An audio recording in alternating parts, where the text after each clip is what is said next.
half of the National League starting lineup will be on display at the vet today, and so will an equally deserving star who will miss the Midsummer Classic.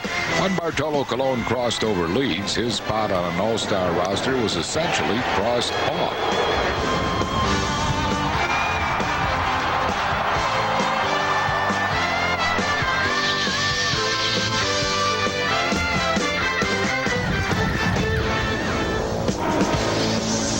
Good afternoon, everyone. From Veterans Stadium, welcome to Phillies baseball. Final game of the series, the Phils and the Montreal Expos. A hazy, smoky day this afternoon. They say the smoke is coming from forest fires in Canada. Harry Callis with Chris Wheeler and Larry Anderson. And L.A., the Expos from Canada have smoked the Phils 3 straight games and looking to make it a sweep. And they've got a great pitcher going in that Bartolo Colon. Well, Harry, you know what? You talk about smoke. This guy throws a lot of smoke. He gets it up there mid to high 90s.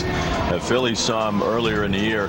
He's just got tremendous stuff. In 17 starts overall, 11-4 record. He was probably headed for the All-Star game had he stayed in the American League. And he's just been dominating, especially since May. 8-1 with a 1.98 earned run average. One of his wins against the Phillies, a 5-1 victory. As hard as he throws and as good as his stuff is, he doesn't have a ton of strikeouts like you would think. But he keeps the ball down. He keeps it on the corners. He's overpowering. One thing they say, and everybody knows, it's tough to sweep a 4-game series. The Phillies are going to have to scratch and claw and get some good pitching from Terry Addams to beat this guy today. Last time the Expos have swept a 4-game series, you have to go back to 97. But they've got a rookie playing on the outfield wheels who is making a case for himself for Rookie of the Year honors. I guess I ought to stay with the theme and say this guy is really smoking this weekend here at Veterans Stadium, because he has been, and with the long ball too. I mean, this is the nail in the coffin for the series, a lot of people feel. When he hit that home run, Phillies have had a hangover for 2 days since. That with 1 strike left in the ballgame. Now the longest one he hits is this one to center field.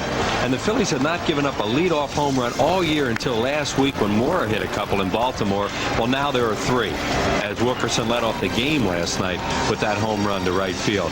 The guy probably will be Rookie of the Year in the National League with the numbers that he's putting up. You see right there where he ranks, it's not like there's a Pujols around or a Jimmy Rollins or somebody like that to really challenge him this year. It looks like Brad Wilkerson could really win that award, and if you were to poll the people around this club, he's a Rookie of the Year. Pitching matchup for this afternoon's game, going against Bartolo Colon for Montreal, will be Terry Addams for the Phils, Scott Rowland and Jimmy Rollins getting set for the All-Star game in Milwaukee on Tuesday. Back with the starting lineups right after these messages. Stadium for the final game of this series, the Phillies and the Montreal Expos, and the Titans take the field for the 4th and final game of this series. Frank Robinson starting lineup for Montreal this afternoon. Brad Wilkerson center field leads off. Jose Vidro second base bats second. Vladimir Guerrero right field hitting third. Troy O'Leary left field bats fourth. Fernando Tatis third base hitting fifth. Andres Galarraga first baseman bats sixth. Orlando Cabrera the shortstop hits seventh. Brian Schneider will catch and bat eighth. Bartolo Colon the pitcher hits ninth. That lineup facing 29-year-old Terry Addams. Terry Addams in 16 starts, only a 4-6 record, but has pitched very well in day games. 4.22 ERA, hit an inning, walked 33, struck out 64. Opponents hitting 268. Right-handers over 300. Last time out, lost to the Mets. He gave up 8 hits in 5 innings, 6 runs with the walk and 5 strikeouts. Against Montreal, he's not faced them this year. In his career in 20 games, though, he's 2-4 with 3 saves and a 3.38 career average against them.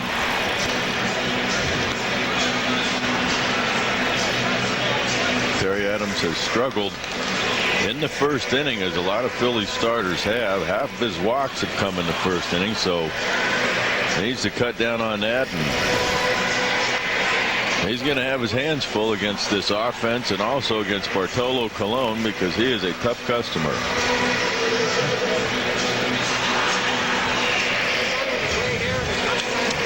Phillies ending a 20-game stretch in 20 days.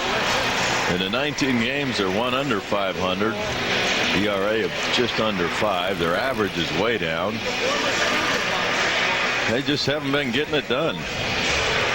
Well, they like to have the opponent score first to get perhaps build up some overconfidence. Yeah. Well, it's happened 12 out of 19 times. Brad Wilkerson will lead it off. He's hitting at .284. Has homered in every game of this series as we look at Bartolo Colon coming in after completing his warm-up tosses. The Expos, 82 home runs. Only Milwaukee, New York, Pittsburgh, and San Diego have fewer, but on this road trip, which is their longest of the year, it's their 13th game of this trip, they've hit 20 home runs in the first 12. Addams' first pitch of the game, over for a called strike, 0-1 to Brad Wilkerson.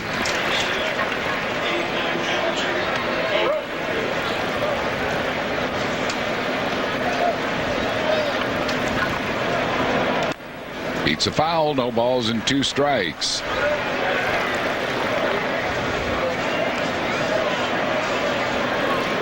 Send our best wishes for a speedy recovery to Sonny Kozlov in Abington today, recuperating from bicep surgery. Hope Sonny's feeling better real soon.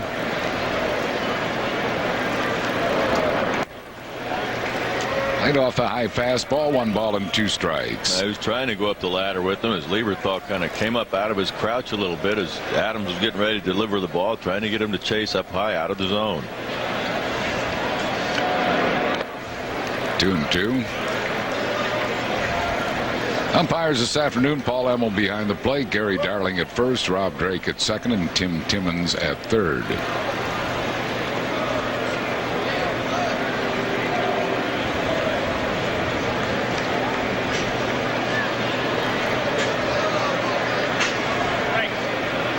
A couple of chunks of clay coming out of that mound there.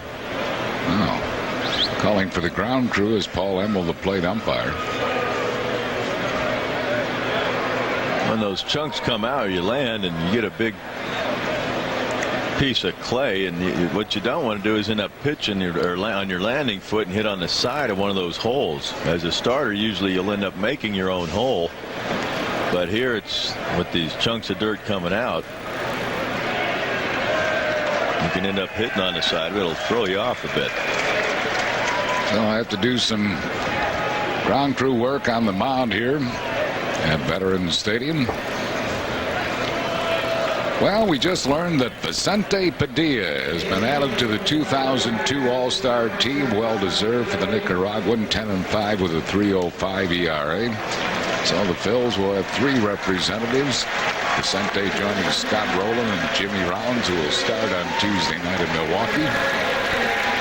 Glavin and Matt Morris, who were selected to the team, evidently will be there, but they will be unable to pitch. So Vicente is added to the team. I think that guy right there, Scott Rowland, is going to be able to help Vicente a lot, as they're good friends on this ball club. And Vicente, not real fluent in English. I think he's getting a lot better. He's working at it, but him and Scotty are tight. And Scott will be able to help him out a lot, I think. As will Phillies assistant PR director Lee Tobin will be making the trip. I don't know if her Spanish is real fluent, though. She's real good at French, isn't she? Yes, yeah.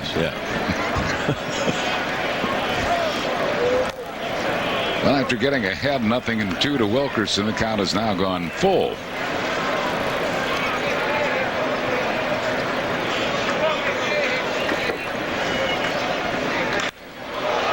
Wilkerson rips it up the middle for a base hit. Lede over to cut it off.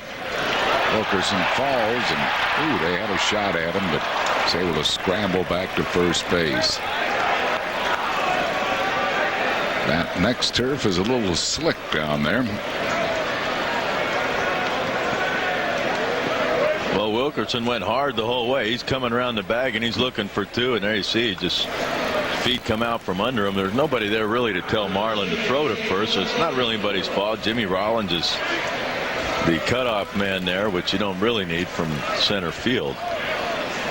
Vidro bunts the ball, and it's a good one. Rowland anticipated nicely and gets Vidro. They'll probably give him a sacrifice. He was bunting for a hit. They are going to give him a sacrifice, but he was bunting to get a hit. Good heads-up play, anticipating by Scott Rowland. They get Vidro at first base, 1 down. Let's see Scott Rowland come in there as soon as Vidro starts that hand up the bat. He's in there. Terry Addams not real adept at bouncing around that mound. Although he did make a nice play in his last start, but probably a play that he had no play on. Well, here's Vladimir Guerrero hitting at .322. 19 homers, 57 RBIs. Good numbers lifetime against Terry Addams. 3 for 5 with a double and a homer, but he hits it off the end of the bat right to Marlon Anderson, and Vladimir's out on 1 pitch. 2 down. Moving up to third base is Wilkerson. And it'll bring up Troy O'Leary. O'Leary hitting at .305. 2 homers, he's knocked in 20. Almost half of his RBIs have come against the Phillies. He has 9 of those 20 RBIs against the Phils. 35th anniversary wishes today to Richard and Georgine Nissen of Allentown, loyal Phillies fans.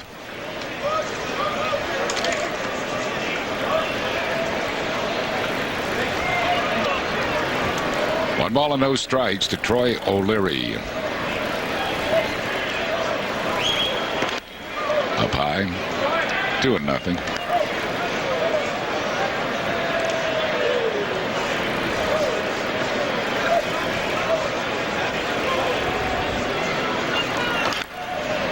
Tops the foul down the first base side.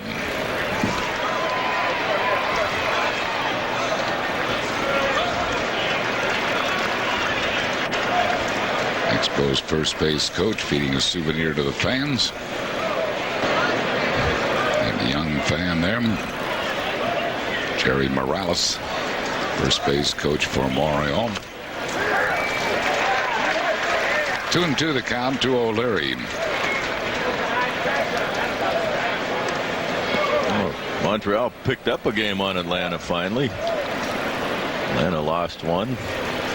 Beaten by the Cubs in Bruce Kim's managerial debut. That's smoked at dead center field, and it is off the board. Leday couldn't get it. Troy O'Leary will get 3 on it.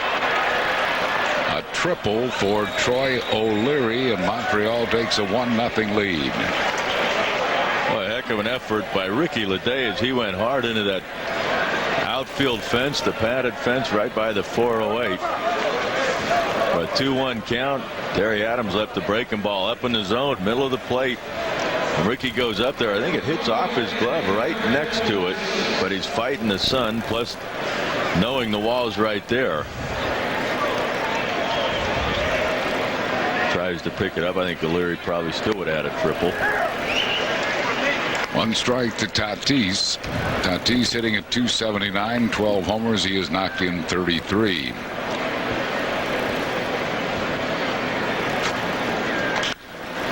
Pops a fly into shallow right. Marlon Anderson out there. That'll retire the side, but Montreal gets one on the board in the first. 1 run, 2 hits, no errors. They lead 1 after 1/2. Expos 1. Phil's coming to bat. Montreal did score a run in the first inning. Phillies coming to bat in the bottom half of the first. Ricky Leday leads off for Larry Bowen center field. Jimmy Rollins shortstop at second. Bobby Abreu right field hitting third. Pat Burrow left field batting fourth. Jeremy Giambi first base hits fifth. Scott Rowland third base batting sixth. Mike Lieberthal will catch and hit seventh. Marlon Anderson second base batting eighth. Terry Addams a pitcher. It's ninth. That lineup facing 27-year-old Bartolo Colon. Now Colon only 1 start in the National League. His last 4 starts out, though, have been against National League clubs. He's 4-0 in those games. Interleague play in his career 12-2 with a 2.26 ERA in 18 starts. He'll throw anywhere from 92 to 100 with 2 different fastballs. He throws a lot of pitches. Runners don't go much on him. Only 3 attempts against him this year. Starts Leday with a fastball for a strike. Against the Phillies, beat the Phillies 5-1. Give up 1 run in 8 innings of work. 1-1.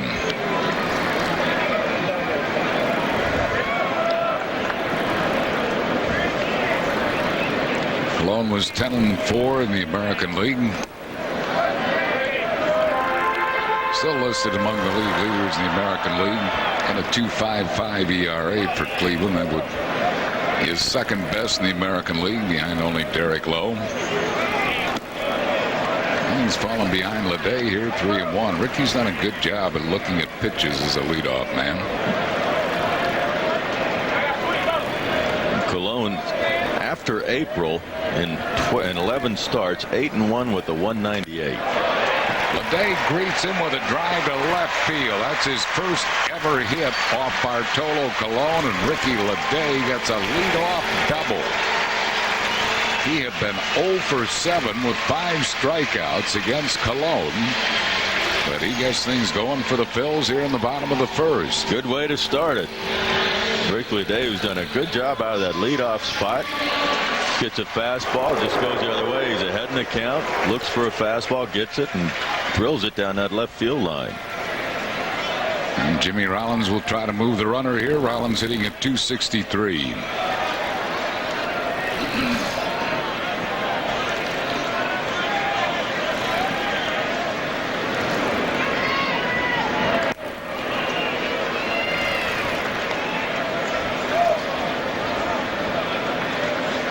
Birthday wishes today. The Phillies hostess supervisor Corliss, which is from Nancy, Jody, Bernie, and from us. Any happy returns to Corliss.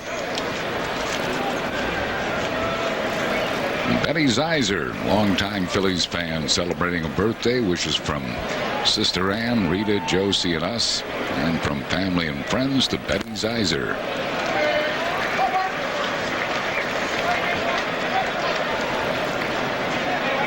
Two 2-0 to Jimmy Rollins.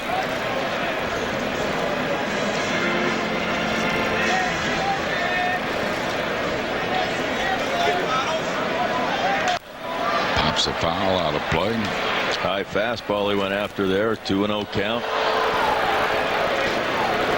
He's disgusted with himself too. He kind of walked out of the batter's box after swinging at this high pitch. He should be disgusted with himself too. I mean, there's no reason to even think about swinging in that situation. I don't think. 2-0. Takes it low. It is 3 balls and a strike to Jimmy Rollins. Well, Jimmy, after hitting over 300 in April, since April, has not swung the bat all that well. He's only hit .242 the last couple months. And part of that is that just he's going out of his zone. Hits this ball hard to center field. Wilkerson is going to flag it, but this will move the runner Leday to third base. That's kind of a careless, non-thinking throw by Wilkerson in there. I mean, there's absolutely no reason. He knows he's out on the track. He knows Ricky Leday's at second base. And he knows he has no chance to throw him out. So why even take a chance and make a throw like that? Good thing Bartolo Colon is backing up. So Leday at third base with 1 out for Bobby Abreu, who's hitting at .306. He is the Phillies' leading hitter with runners in scoring position, hitting .338 with runners in scoring position.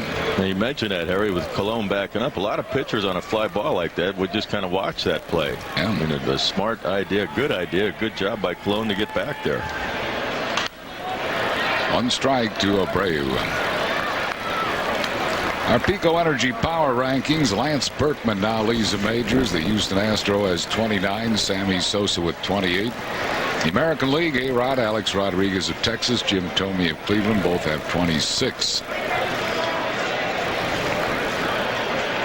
And Berkman also now has 81 RBIs. Wow. 1-1 the count to Bobby Abreu.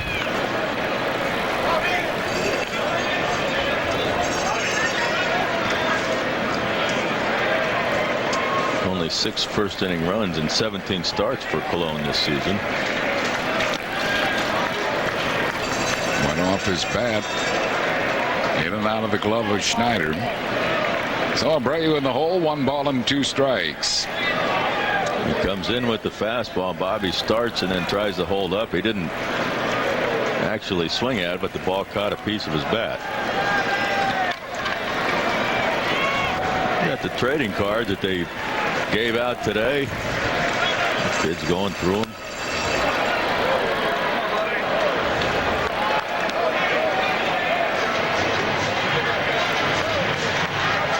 2 it holds to Abreu. Well, they at third. With 1 down here in the bottom of the first. Expos have a 1-0 lead.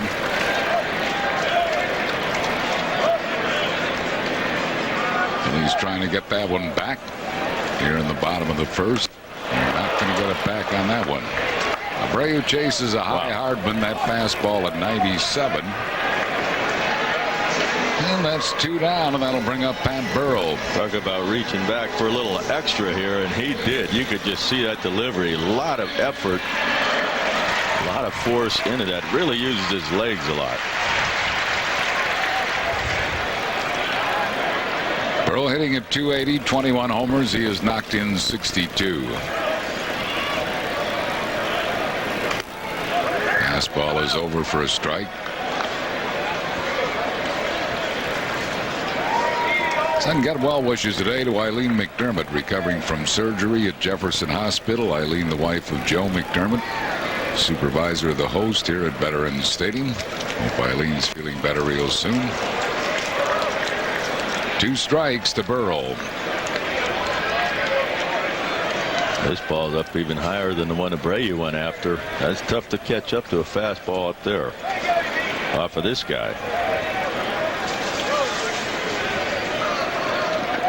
Looking for his first hit in this series. He hits it hard, but Tatis knocks it down and throws Burrell out.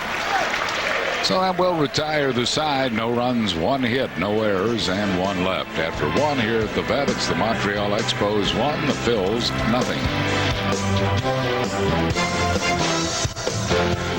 Autograph and auction party for the fight against Lou Gehrig's disease will be Monday, August 19th this year. Live and silent auctions, dunk tank.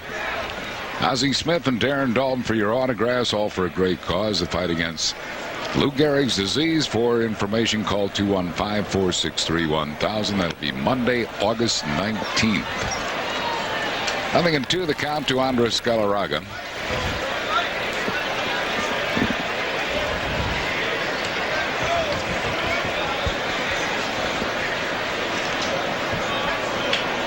Kevin Roberts missed that foul ball again. Yeah, last night. He's just not good up there.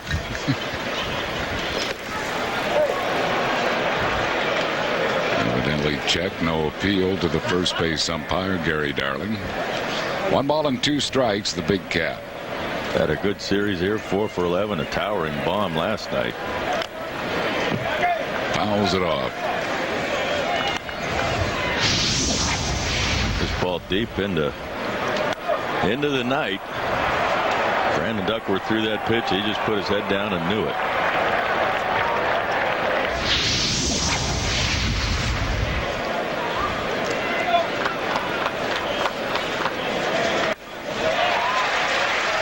Galarraga goes down swinging. First strikeout for Terry Addams. This copyrighted telecast is presented by authority. The Phillies may not be reproduced nor retransmitted in any form. And the accounts and descriptions of this game may not be disseminated without the express written consent of the Phillies. Cabrera hitting at 272.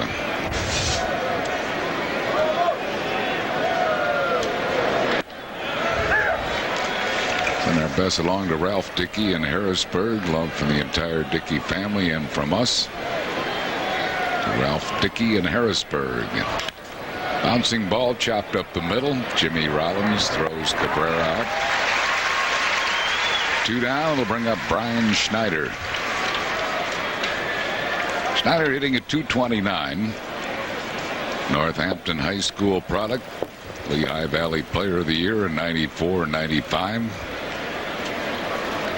Family and friends here to watch him play here at Veterans Stadium.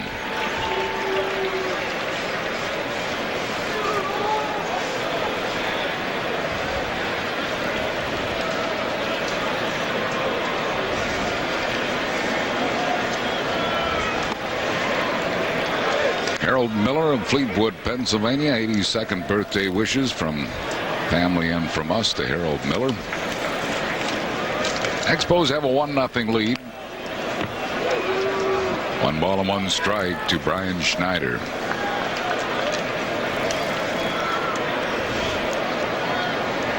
Oddly enough, Montreal has not lost a Sunday game at home at Olympic Stadium. Conversely, they have not won a Sunday game on the road. Wow.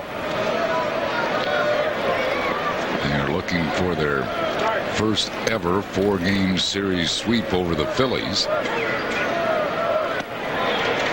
And their last 4-game series sweep came at home against the Cubs back in '97. It is tough to do, sweep a 4-game series. Still 2-2 to Schneider. Let's pause for station identification on the Phil's television network. You're watching UPN 57 WPSG TV in Philadelphia. Barrel of the bat went further than the ball, and it's juggled by Giambi, but Giambi scrambles back up and gets the bag. And then Schneider almost ran him over. 1-2-3 inning for Terry Addams. No runs, hits, errors, and none left. We go to the bottom half of the second inning. It's Montreal 1 and the Phils nothing.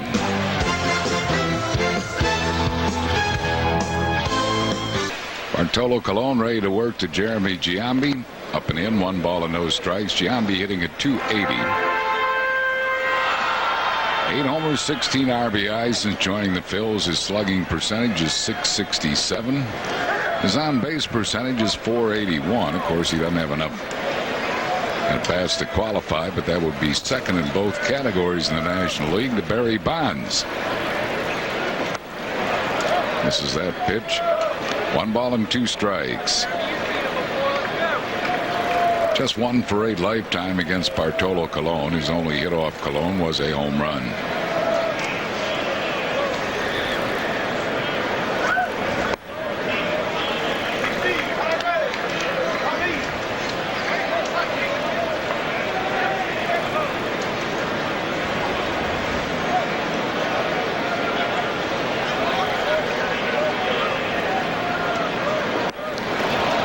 Giambi goes down swinging. Second strikeout for Colon.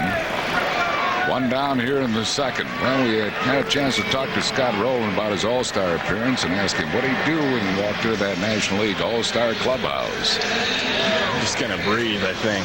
I'm just going to inhale, exhale, and, I'm going to look around and try to really take it all in right there. And it's going to be a special feeling to get in there and see everything. I know it's going to be crazy, and people are going to be running around, and a lot of media everywhere. And I'm going to try to take a minute and stand and just breathe a little bit.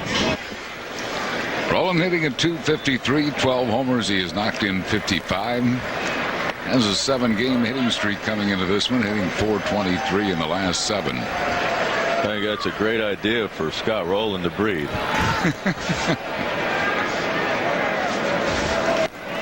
He's a very humble person. Yes, he is. People that know him, he's very humble, and I think that's what he's thinking about going in there. He's almost like, sounds like it's like he doesn't deserve to be there, and he does. He does. 3-1 the count to Rowland.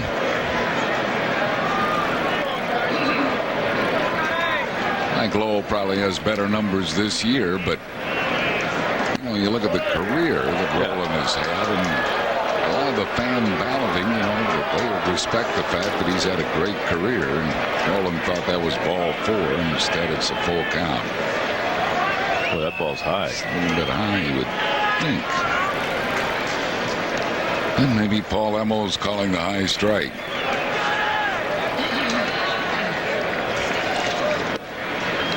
He works the walk. First given up by Bartolo Colon. It'll bring up Mike Lieberthal. Friday, August 16th at 6:30, we have an alumni batting challenge. Mike Schmidt, the Bull, Greg Luzinski, Darren Dalton, Tug McGraw, Milt Thompson.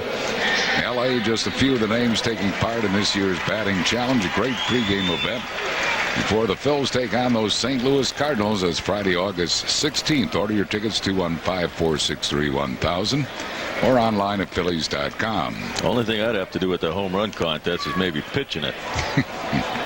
They couldn't hit it deep off you, pal. Yeah.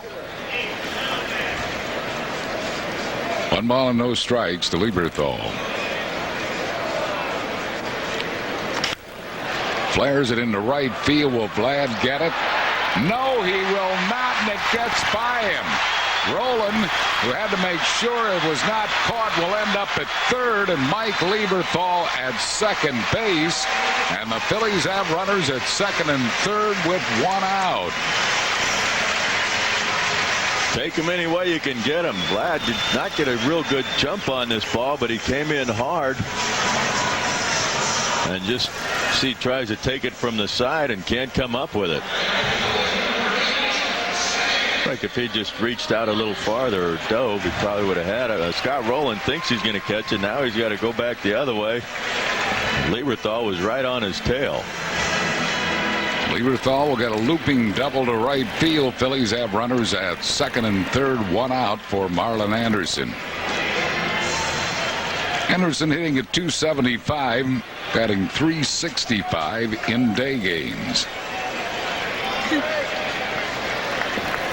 1 for 4 lifetime against Bartolo Colon. They keep the infield back. Line drive hit to left center field. 2 runs will score. Roland scores. Lieberthal scores. Anderson rolls into second with a double, and the Phillies take a 2-1 lead here in the second inning. Marlon Anderson delivers. One thing Marlon can do is hit a fastball. He gets a fastball down and away at 97 miles an hour and hits a bullet into the gap in left center. Easily plates the 2 guys on base, Roland and Lieberthal. Kind of comes back to that misplay of Vlad. Terry Addams gets Marlon Anderson up to third base with a sacrifice. It goes Colon to Galarraga. It's out number 2. 6 sacrifice of the year for Addams. He's done a good job getting bunts down. He does a good job, especially a good fastball up high. Very tough to keep on the ground. But you see that angle of his bat to keep from popping it up. Good job.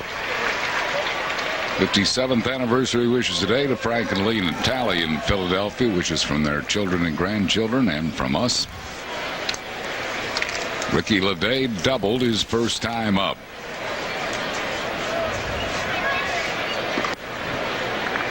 John Tartaglia of Philadelphia, 83rd birthday wishes on this July the 7th.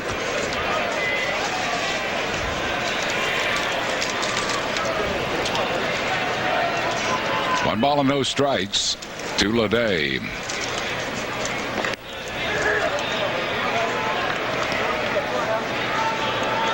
What Marlon got is what the Phillies haven't been getting in this series against Montreal, getting a big hit with runners in scoring position. Really?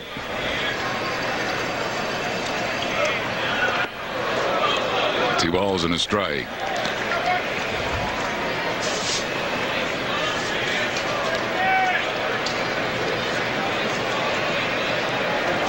Mike Clevens of Philadelphia celebrating his 72nd wedding anniversary.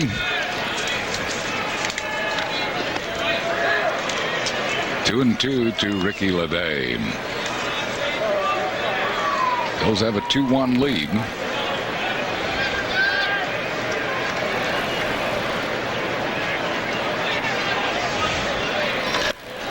Mile high fly ball into shallow center. Wilkerson comes in, and that will retire the side, but the Phils take the lead here in the second. 2 runs, 2 hits. No errors, 1 left after 2. Phils 2, Montreal 1. The fans trivia question, log on to Phillies.com. If you're the first to correctly answer, you win 2 tickets to a Phillies game. Please submit your answer in the subject area, and you must leave your name and address to receive your prize. Today's question: who holds the record for playing on the most losing All-Star teams? Answer and winner will be revealed in the 7th inning. Bartolo Colon leads off here in the 3rd inning. Looks at a strike. Richard Ashburn has joined us, oldest son of his late great whiteness, here in the booth with us today. Good to have you here, Richard. Thanks for having me, Harry. And appreciate it. Your dad, we're approaching the All-Star game, and your dad was in 5 All-Star games. Here's a foul back. 6 for 10 in All-Star games. I think I saw he is the all-time average leader in the All-Star history, something like that. I wouldn't think there would be too many people hit over 600 in All-Star games as Colon goes down swinging. And he was the first rookie ever to start an All-Star game in 1948. Do you recall that? He was the first one ever to start.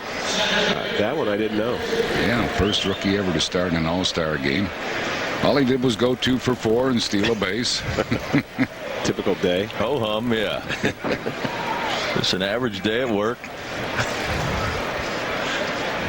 And, of course, he has the distinction of being the first Met ever selected to an All-Star team in '62, his final year in baseball with those New York Mets. Did you get to any of them? Not that I remember. I might have been there, but I was only 3, I think, when he retired. 2 balls and no strikes. You see the bobbleheads? Did you see those? Richard was there for the unveiling of the bobbing head dolls. Came down for that press conference and enjoyed it very much. That's a classic. That is beautiful. It really looked great.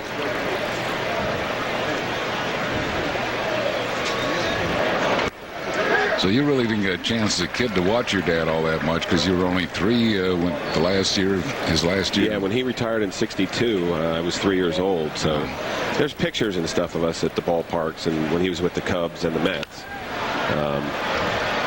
But I don't really remember seeing him play. Would have liked to. Well, there's the bobbing head, the dual bobbing heads. That is beautiful. I think Dad would like that one. Yeah. Yeah, we had 27 great years together. Oh. I was standing behind most of it watching you. Yeah, that's right. They wouldn't let me in this seat. Kind of still full to Wilkerson, who singled and scored the Expos run his first time up.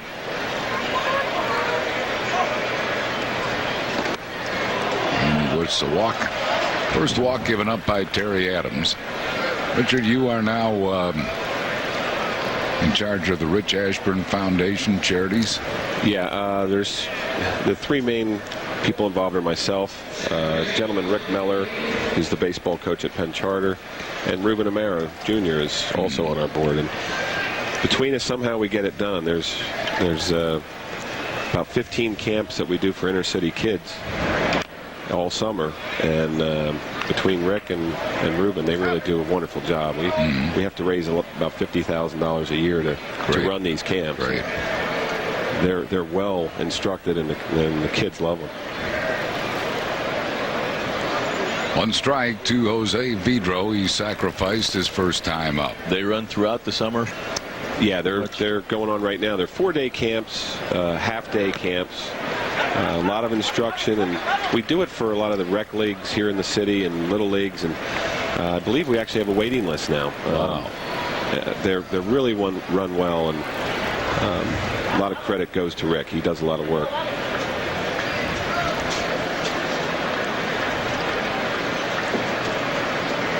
Nothing in 2 to Vidro. Up and in, 2 balls and 2 strikes. You still get out to a few games, don't you? Yeah, I still get down. Yeah. I enjoy. They still let me in here. I do enjoy coming down though. My boys are at a great age. My son Harry and my wife Lisa are here over in the family box, and Harry's asking a million questions right now for who's pitching, who's hitting, where's Scott Rowland. Who's pitching, who's hitting, where's Scott Rowland. Is Scott Rowland his favorite player? Yes, it is. And I think Bobby Abreu probably comes in second. How old is he?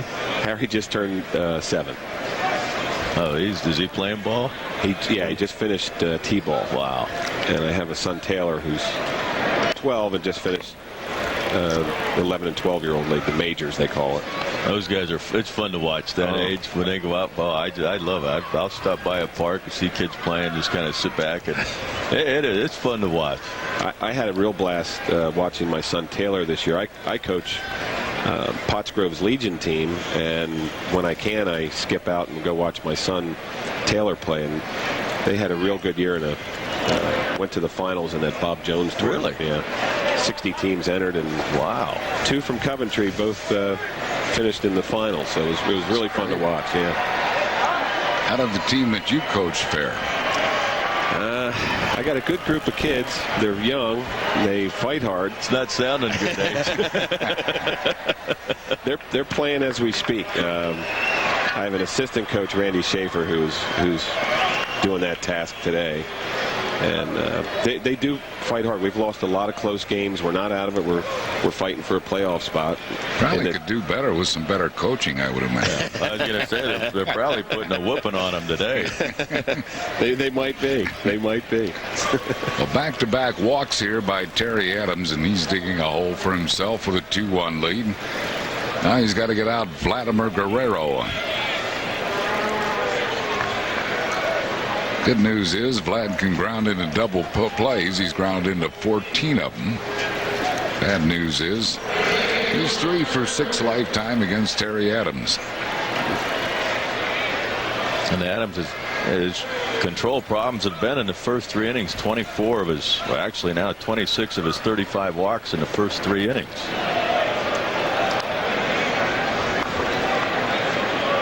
That's a ball early in this series that Vlad was chasing, but he lays off it. 1 ball and no strikes.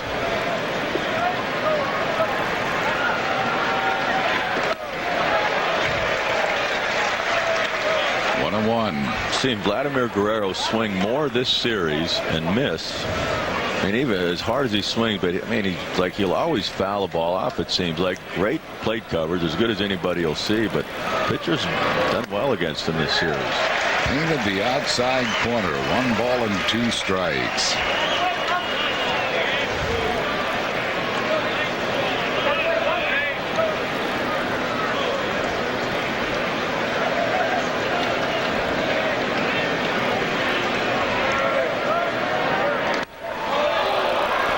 Put him in the same spot, just missed a tad wide. 2-2. And there's another pitch with 2 strikes here. It's just off the plate. This is a pitch that Vladimir usually will swing at and hit. Setting up away again. Struck him out. Vladimir Guerrero goes down swinging, the 3rd strikeout for Addams. And now he's got to get through the Philly killer, Troy O'Leary. Another good slider. This one he gets on top of a little more, has a little more downward tilt to it. Vladimir doesn't reach it. It looks like he's just pulling off everything, trying to pull everything. Here's O'Leary, who tripled in the Expos run his first time up. 1 ball and no strikes.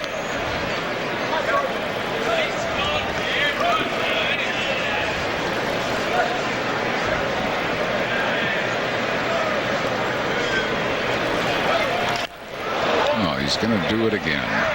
Base hit Troy O'Leary. Amazing, and this game is tied. O'Leary's knocked in both runs and has now knocked in 11 runs against the Phillies of his 22 RBIs. Half of them against the Phils. Didn't hit it hard, but slings it into center field.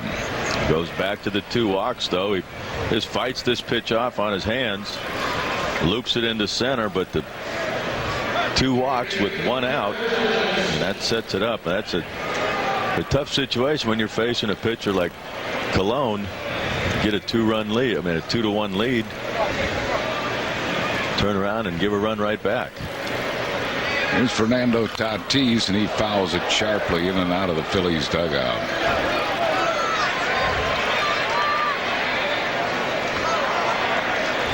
Scattered those guys in there. I don't know how it missed Pratt. There's Vicente Padilla, just added to the All-Star team today.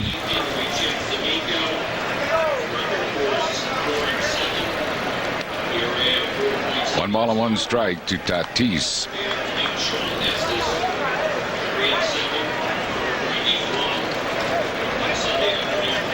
Richard Ashburn, you playing a lot of golf lately? I've played once this year, Harry. That's it. Once. Between work, coaching, this foundation, that I'm not finding a whole lot of Your time right now. family, you don't have a lot of time. No. I even missed my dad's tournament. My truck broke down. I think somebody's telling me something. That was a great day. Rich Ashburn charity golf tournament for the handicap scouts. Ooh.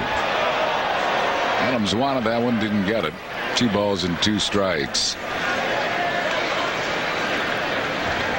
Well, it's close. I'm not sure if he called it outside or high. I wouldn't think high because he called a couple of high pitches.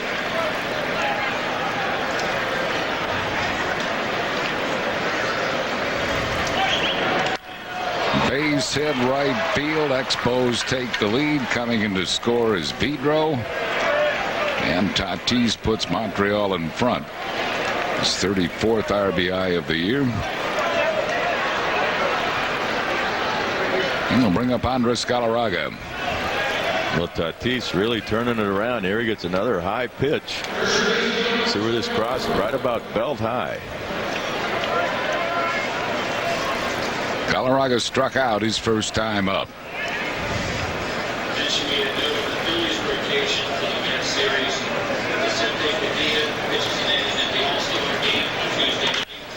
Towering foul ball down the right field side.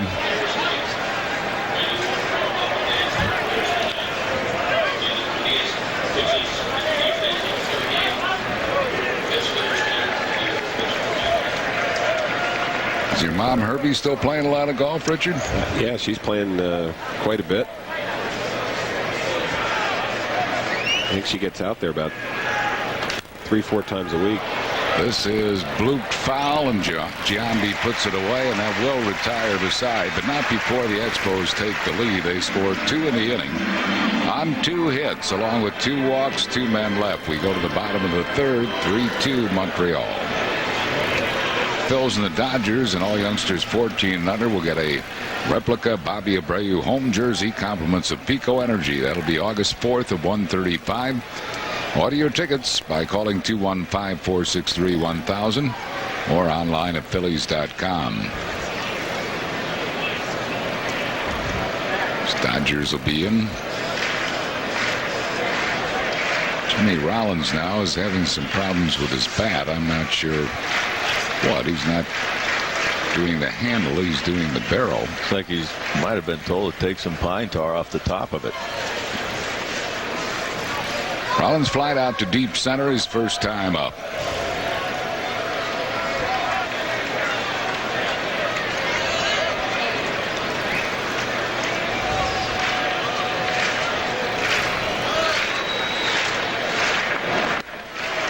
One and nothing.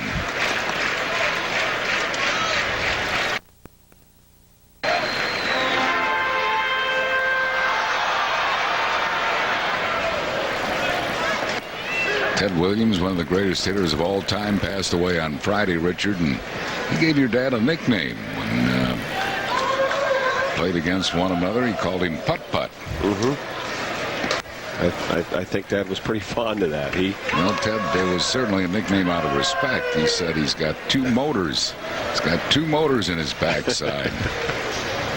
Guy could really run, and I guess the Phillies and the Red Sox used to barnstorm on their way up north from spring training and play several exhibition games in different cities. So the guy got to know Ted, and Ted got to know your dad that way. He always spoke of Ted Williams as the greatest hitter that there ever was. And I remember when I was learning how to hit,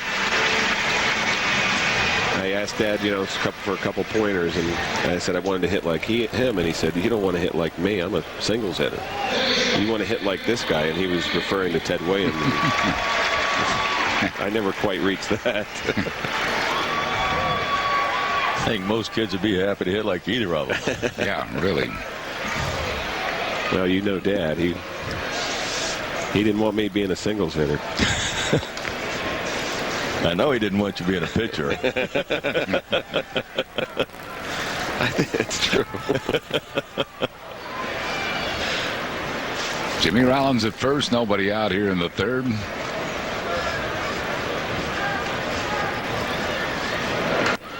One ball and no strikes.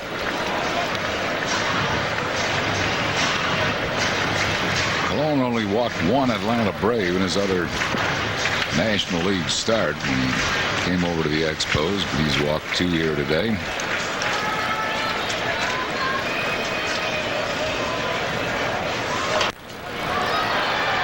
One ball and one strike to Bobby Abreu. Harry, I do want to say from our family and everyone, I'm sure here in Philadelphia, that we're really excited about you going into the Hall, and well, thank you, Richard. You belong there with Dad, and you two will always be there, and that just warms my heart knowing that. So. Yes, mine as well. Thank you very much. I appreciate that. Abreu's in the hole, 1-2. Bobby struck out his first time up. By hook or by crook, I'll be there watching you. So, well, good. Pretty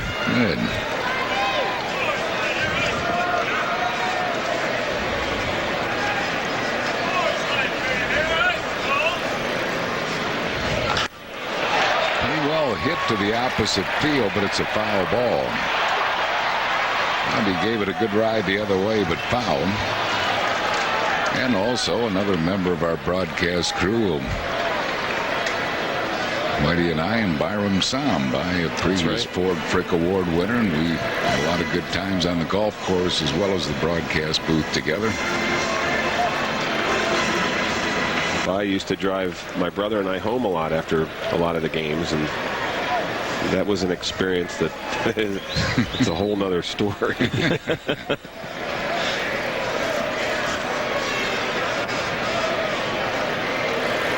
He's a great announcer, though. Yes, wonderful voice. Yeah. 1-2 to Bobby Abreu.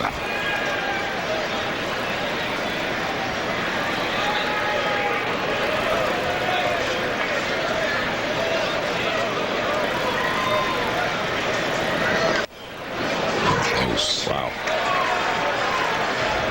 2 balls and 2 strikes. Last time up with 2 strikes on Abreu, he went up the ladder. This time a fastball. If I'm pitching, I gotta tell you, I want that pitch. It was close.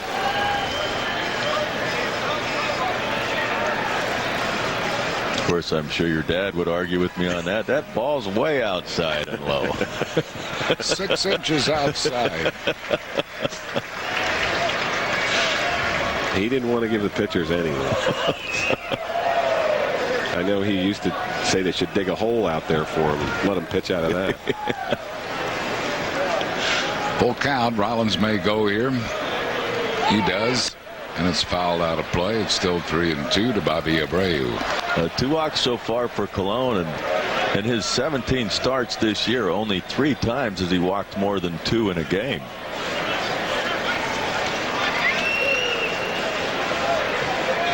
So he's got good command.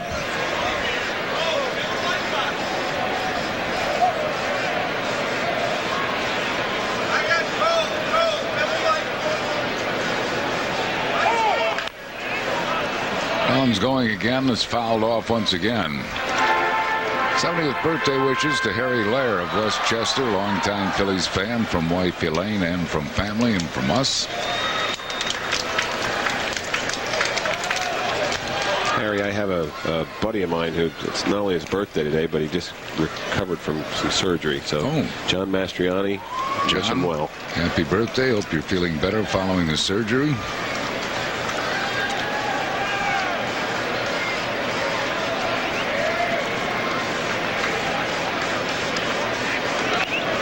Close play. He's got a quick pickoff move. He's got quick feet and a snap throw.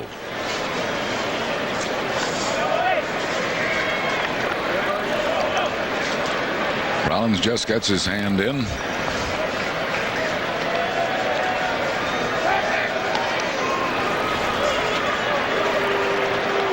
Of course, your dad, Richard, was playing in an era where they really didn't steal bases unless it meant something, because he would have amassed tons. And Now when they run at will, regardless of the score, he would have a ton of stolen bases. That was close. Yeah. Big Cat thought they had him.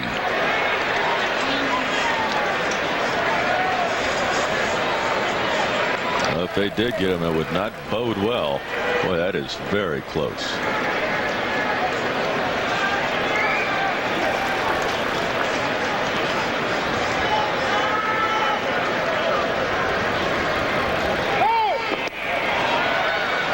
Ball 4, so that throw doesn't mean anything. Back-to-back walks to Rollins and Abreu.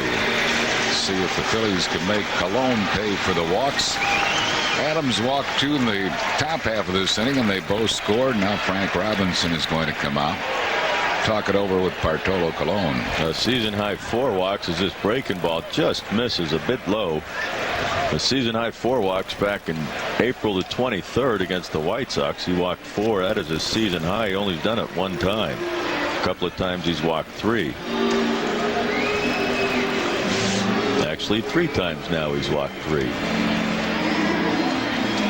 John Vukovich and Pat Burrell are talking it over. Burrell is the hitter. You see the conference on the mound. There's also a conference between third and home with Vukovich and Burrell.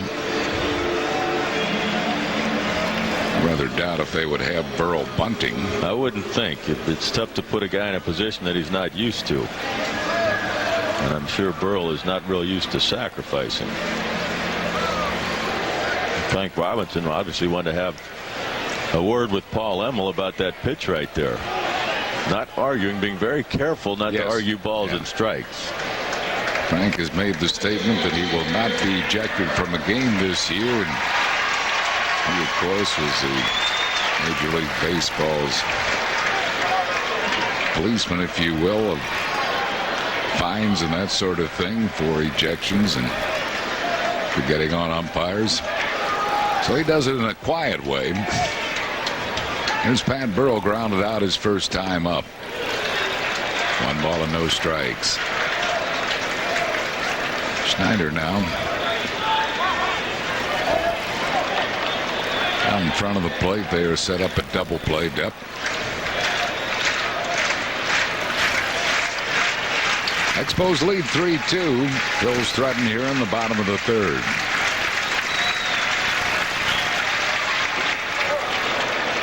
The appeal goes to first base umpire Gary Darling, who says no swing, 2 balls and no strikes.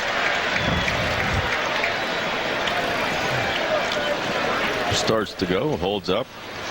Close.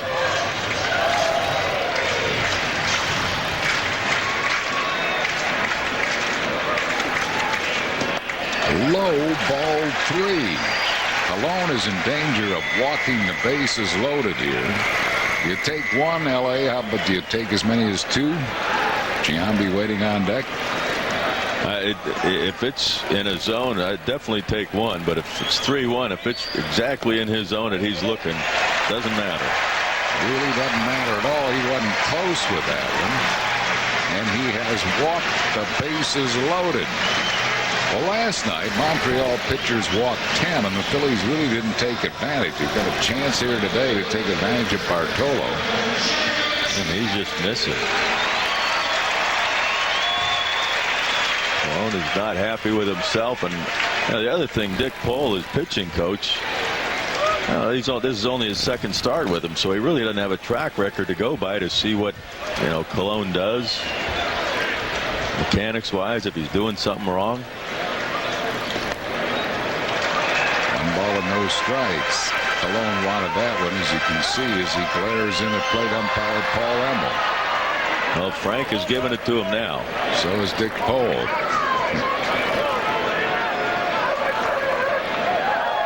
Well, Frank, that's pretty close. Frank might not get thrown out, but he might tell his pitching coach to go ahead and jaw at him. 1 ball and 1 strike to Giambi. Oh, nice catch up there in the 400 level. Giambi's got 4 home runs against the Expos this year. Got another one last night. Ball into the seats in right field.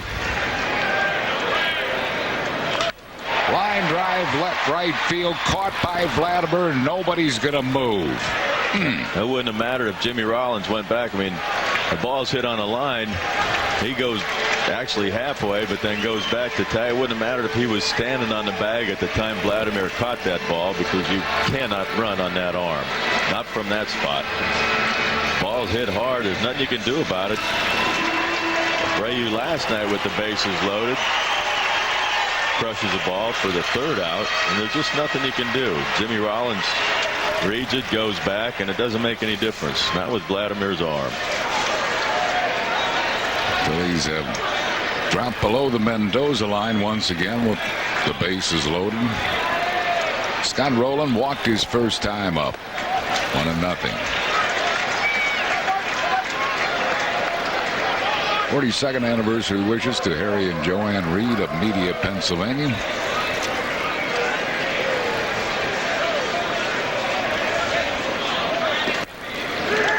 One and one.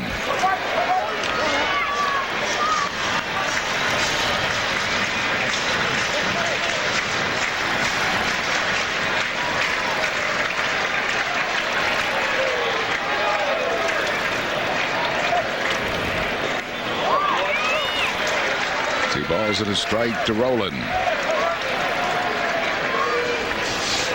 He's getting behind with his breaking ball here. Scott Rowland took a 1-0 fastball, which when he's walked 3, not necessarily a bad thing. Poured the fastball over. 2 balls and 2 strikes to Rowland. Ball starts off the plate, comes back to the corner. It's a perfect pitcher's pitch right there. Schneider does not even move his glove.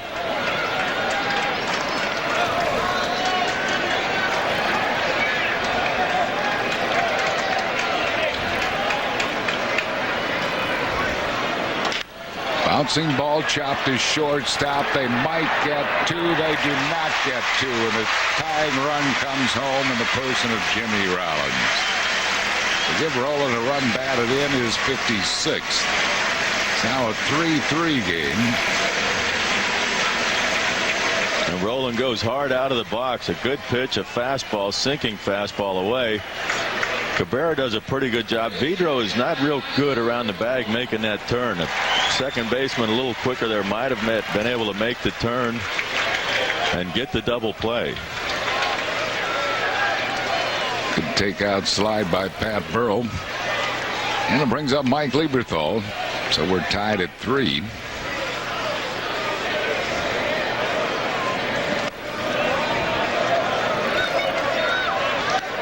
One ball and no strikes.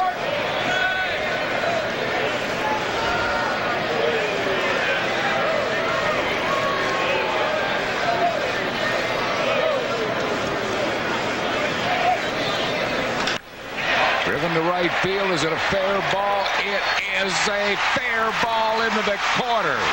Coming on to score Abreu. It's a ground rule double, and the Phillies take a 4-3 lead here in the 3rd inning on the second double of the game for Mike Lieberthal.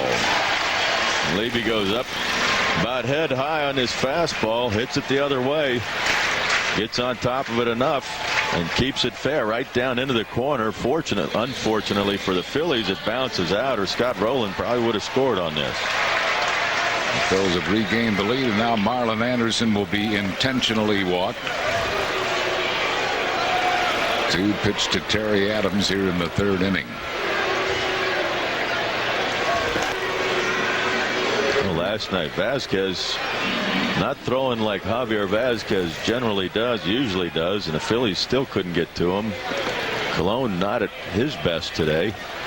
The Phillies have a 4-3 lead on him. Richard Ashburn has joined us here in the booth. Richie, remember, I know your dad didn't have a whole lot of respect for most pitchers. Do you remember any one pitcher that he named that he said was really tough? Yeah, the guy that sticks out all the time was Bob Gibson. He just said there wasn't a guy out there that was more a fierce competitor than Gibson. Probably wasn't a hitter out there that wasn't scared to death of him too. I mean, He wasn't afraid to knock you down. Terry Addams looks at a strike. He sacrificed his first time up. Addams a chance to help himself here. He has a 4-3 lead. The bases are loaded.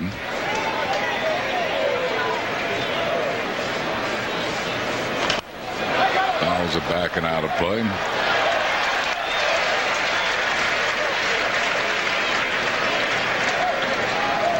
Montreal has bullpen activity. Dan Smith is up on the mound out there.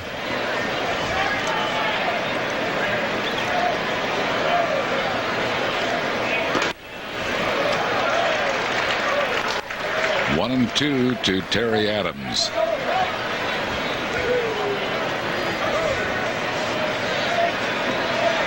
There's that Dan Smith.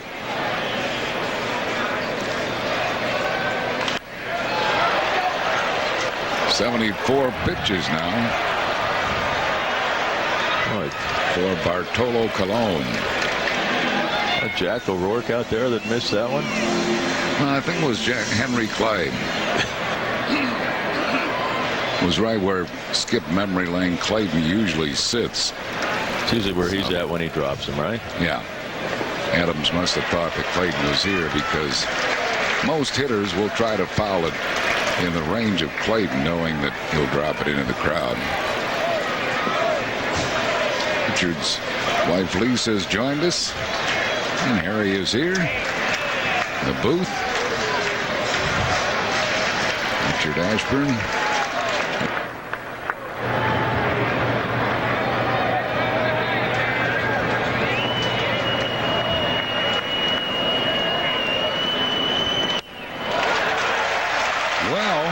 He's worked the full count to the pitcher. Frank Robinson.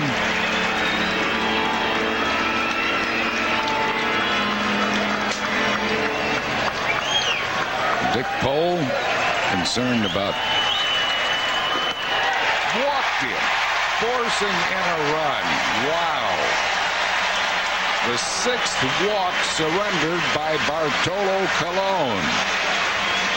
Paul Emmel just looking out at Colon. Colon just staring in at Paul Emmel.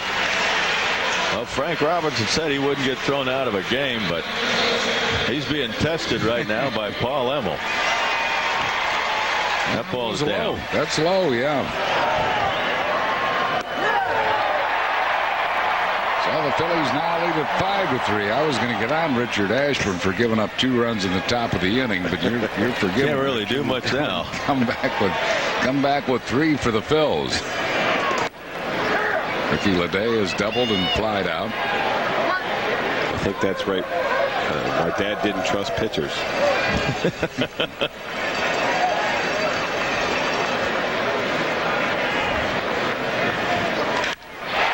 To center, but it hangs up for Wilkerson. He hit it on the nose, but right at Wilkerson. Richard Ashburn, thanks a lot for being with us. Harry, appreciate it. Love you, pal. Thank you very much for having me on. See you, Richard. Good luck to you guys. Thank you. 3 runs for the Phils in the inning. They did so on just 1 hit, along with 5 walks, and the bases left loaded. Chris Wheeler joins Larry Anderson in the 4th. It's 5-3 Phils.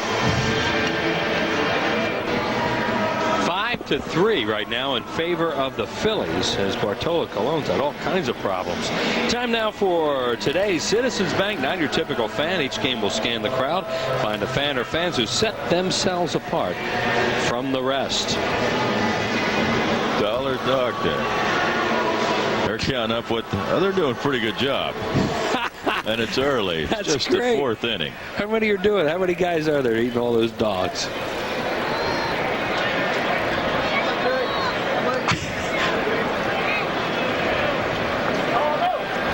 That guy's going to put on 10 pounds a day. That's a great gimmick. In between innings, Paul Emmel was over about halfway to the Expos dugout. He hollered in the dugout, "Don't shake your head at me. That's not my fault." Yeah, I mean, that pitch to Addams was low. Yeah. You know, I think they thought he was getting squeezed in that inning. Colon was. And that's why Frank Robinson went out that one time. Frank's getting away a little bit with arguing balls and strikes. If he's arguing, he might be asking. Yeah. But, I mean, technically, they're not even supposed to discuss it. course, he might know exactly how to do it, seeing as he was the disciplinarian for several years. Orlando Cabrera. And the last thing you need now from Terry Addams is for him to walk somebody. He walked 2 last inning, and they both scored. Phillies once again have a little positive momentum in this game.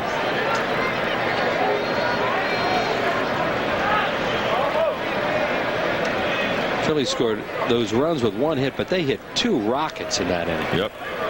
Ledays and Giambi and a leadoff walk. Wow.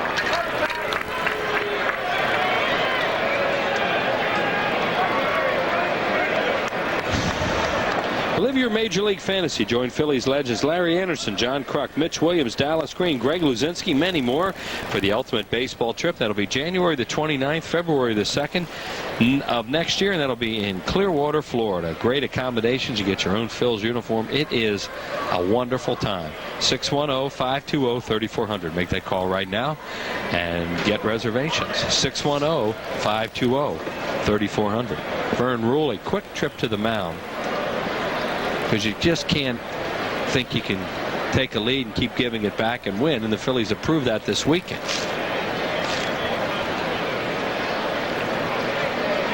Catching Colon on an off day. And Coggin gets up right away. As Larry Bowa can use a lot of guys here today with the All-Star break coming up. You don't worry about the bullpen, and if you have problems, you can go get them quick.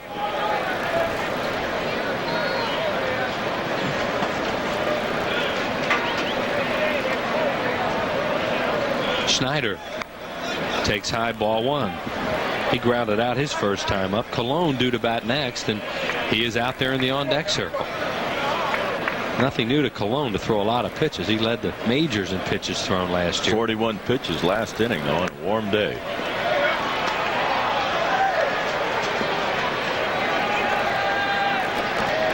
Two and 0. This will get Larry Bowa's goat more than anything. Oh boy, yeah. Yeah, you don't be around him right now. Happy birthday to Luke Craig from Roxborough, who's 85. Happy birthday to you, Luke, up in that great Roxborough area.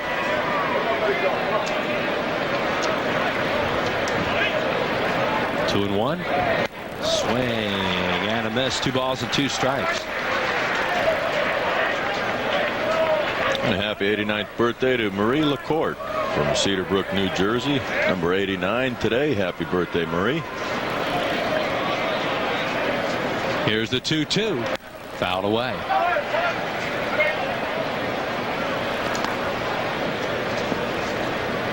Expos had Dan Smith up in the bullpen last inning when Colon was struggling, but not anymore. And Colon is, well, appears he's going to hit. 2 balls and 2 strikes. Fly ball center field, but right at Ricky Leday. So Addams comes back from that 2-0 and retires him 1 away. Will Colon come up? Yes, he will. And they may ask him to try and sacrifice here. And this is a guy not used to handling the bat.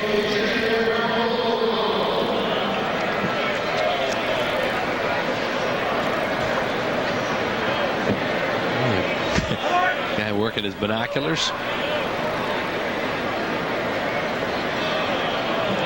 Doing just like we do, just checking out the bullpen, see if there's a pitcher up. Terry Addams is on that quickly and flips to Jeremy Giambi, so that's a sack. 1-3. And Cabrera to second with 2 outs.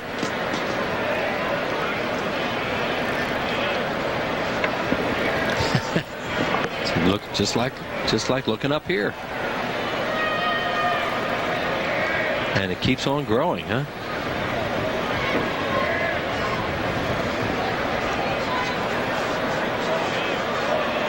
Close to 20 empty wrappers out there on that sign.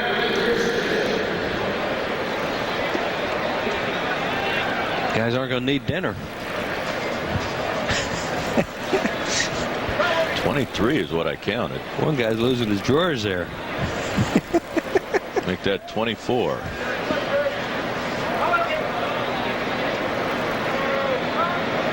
Still hungry. Somebody's probably making a run right now for more of them. Wilkerson, what a series this guy's had. There's Cabrera at second with 2 outs. He's 1 for 1 today with 2 runs scored. He singled and walked out of that leadoff spot and scored 2. Addams trying to shut him down in this inning after the Phillies have taken another lead. And the Expos have scored all their runs today with 2 outs. And a lot of runs in this series with 2 outs.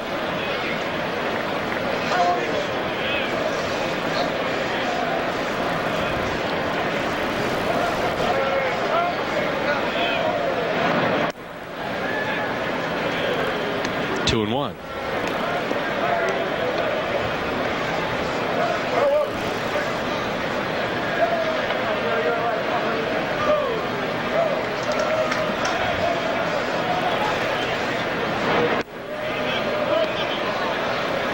Three and 1. Wilkerson called timeout, or tried to, wasn't given time, and he didn't get it. And Addams had a freebie there and missed. He calls time. He throws that. I think it distracted Paul Emmel, because that ball's right down the middle. Of course, Colon threw some pitches about that height last inning and didn't get him, so maybe he's not calling the pitch at the knees. That's right about where the pitch was to Addams when he walked, and he walks him again. 2 more walks in this inning. 2 on and 2 outs for Vidro, who has sacrificed, walked, and scored. That is 10 walks in 3 2/3 innings between 2 teams. It is not real good major league pitching.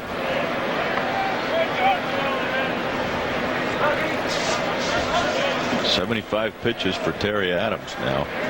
And one thing about him lately, he's been throwing a lot of strikes, but struggling a little bit here today.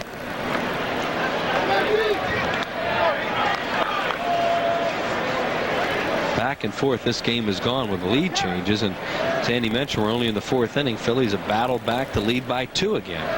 There's Cabrera at second. Vidro tops one foul first base side. 1-1. This is not going to be your basic crisply played game. Can't with walks.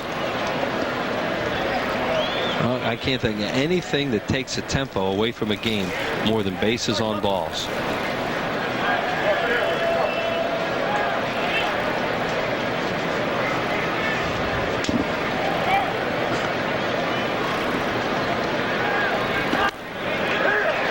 One and 2.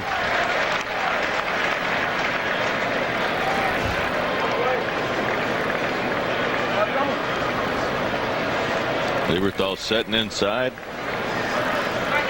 It's above the knees. Vidro not happy with that call. This is one of those days where everybody's complaining.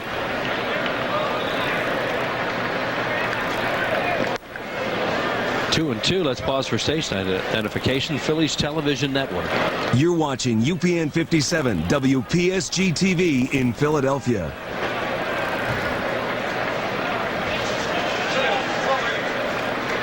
Vladimir Guerrero waits on deck. 2 balls, 2 strikes to all-star Jose Vidro. Fouled away again. Both these pitchers will not be around long today. All these pitches they're throwing. Yeah, I'll go out on a limb and say there probably won't be a complete game thrown. Well, you really are a gambler, aren't you? Yeah. There is Colon, who just sacrificed in this inning and has had all kinds of control problems and has been fighting the home plate umpire. 2 balls and 2 strikes. The pitch. 3 balls, 2 strikes, 2 outs. The runners will be off. Good speed on the bases. Good speed at first, and Wilkerson with that 3-2 2-out situation. He will be off. A long single could potentially score him.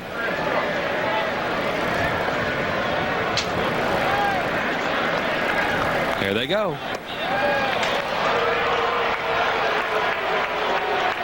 Wow. They are loaded on walks for Guerrero. Yeah, not much for the Addams family to cheer about right now with all these bases on balls.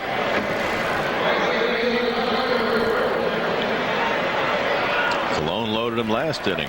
He's walked 5 and Colon's walked 5. 6. 6. So intentional walk for Colon. 5 with an intentional. 11 walks. And now you got to face this guy with them loaded.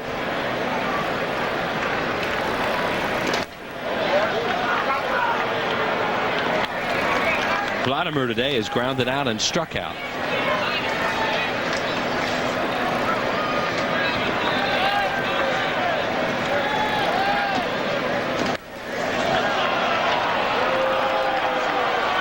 Two and 0.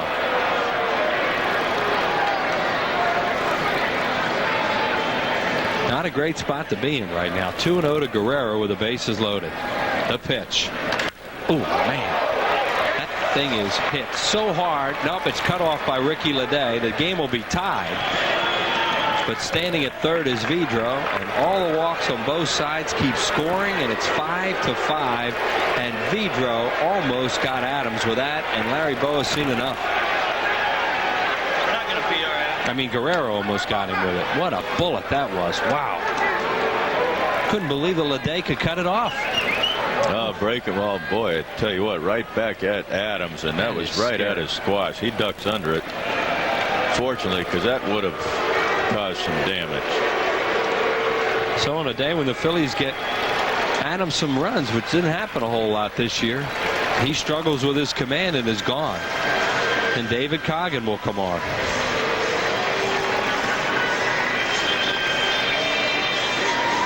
A 5-5 game. Back with more after this. 5-5, and we're only in the fourth inning here on a Sunday afternoon at Veterans Stadium, as walks by both the starting pitchers have really cost them. And now David Coggin comes on for Terry Addams here with 2 outs in the fourth inning. Well, rarely do you see two teams that have the same amount of runs as hits or more runs than hits, but that's the case today with 10 runs on 9 hits combined, but 11 walks. That's 20 base runners in 3+ innings. Those RBIs for Guerrero brings his total to 59, up among the league leaders. And here's Troy O'Leary, who just killed the Phillies this year and today. And there's Terry Addams with 85 total pitches, 5 walks, 3 strikeouts. And 4 of the walks have scored. And the 5th walk is at third base right now in the person of Vidro. And if he scores, they'd have the lead again.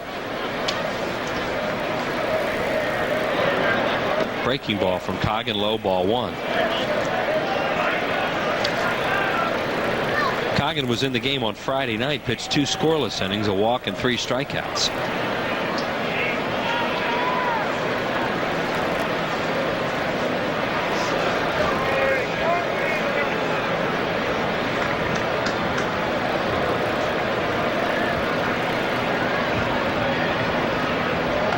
O'Leary fouls it off, upper deck left side. The Phillies made a move before the game which kind of affects the pitching staff. Jose Santiago, designated for assignment today, did not have good numbers, and last night I think was a nail in the coffin for him. 1-3 with the 7.15. They picked up Joe Roa, 14-0 from Scranton. He will join the Phillies in time for Thursday night's game at Shea Stadium, and his role at this point is unknown.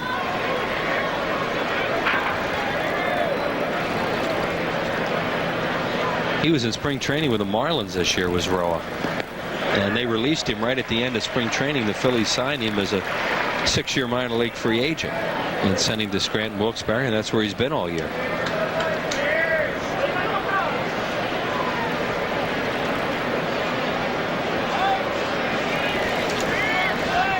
Two and 2 to O'Leary.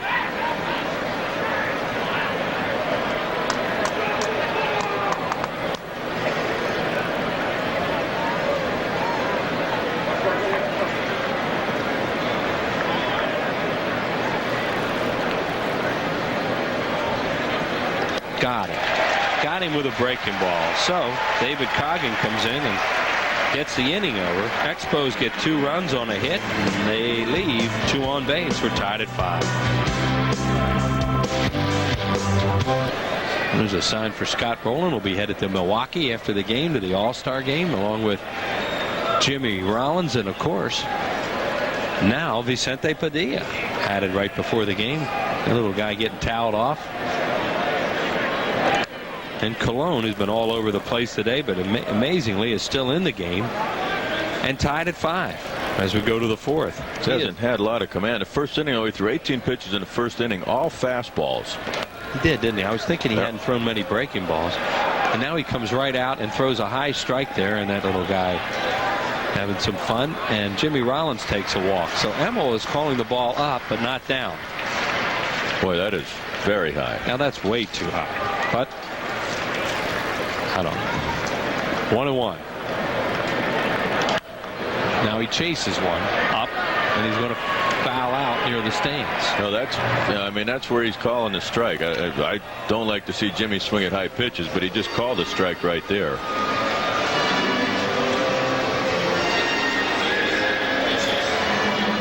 It's almost the same pitch he called a strike. If he lets that go, it's strike two. Yep. And you can't put that ball in play, really. I mean, little guys can't.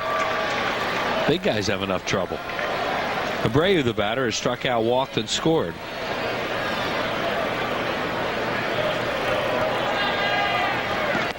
See Jimmy looking out from the dugout. You know, should have been 2-0 and maybe 3-0, and that's really helping Colon out.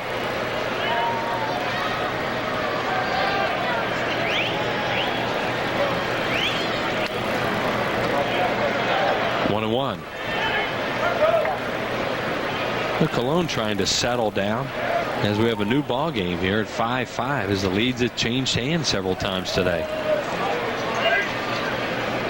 Bobby takes a strike. 1-2. He's got his starter bush cap working there.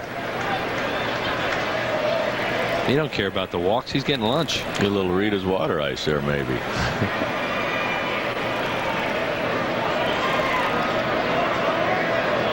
2 strikes now to Abreu with Pat Burrell on deck. Both teams with lots of base runners today. Bobby fouls one away. Colon is known for throwing a lot of pitches, right up among the league leaders every year. And there again this year, but this afternoon, he's not only throwing a lot of pitches, he's missing with them.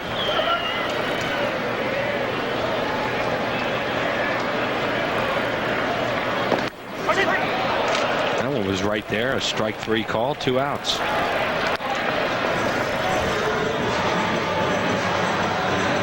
See, he's thrown as many as 125. He averages 110. He's got 88 already here, and we're in the 4th inning. Fastball, 2-seamer. He throws a Bobby. Abreu starts inside corner, comes back over the plate. I had a question to you, the pitching coach. How can you hook your arm that way and throw that hard? Oh, no. I mean, he's had elbow problems in the past. Burrell 0 for 1 with a walk. I mean, you know, a lot of times you think of those hard throwers, those long armers. Yeah. You think of a Schilling. He doesn't take his arm through the full arc. No, and he can throw so hard. Misses with a breaking ball, 2-1. It's almost like he hooks it a little bit back there, and then just, I guess it's his legs. But I was going to say, he really uses his lower half, and it's solid. Oh yeah, weighs 240 and he's only 6 foot. Look out! Wicked foul, but it hit the tarp and bounces into the stands. 2-2. And you see Pat Burrell taking a look down there, hoping he didn't hurt somebody. So Colon, who has not retired the Phillies in order, attempting to do so. It's a guy going for hot dogs.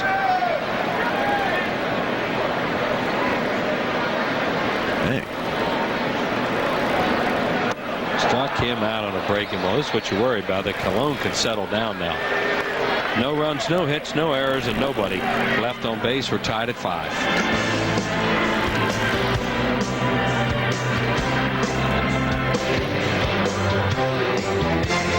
Game summary, tied at 5 as this one went back and forth, settled down a little bit in the last few innings. Terry Addams goes 3 2/3. Marlon Anderson a 2-run hit, and Scott Rowland, Mike Lieberthal knocked in runs.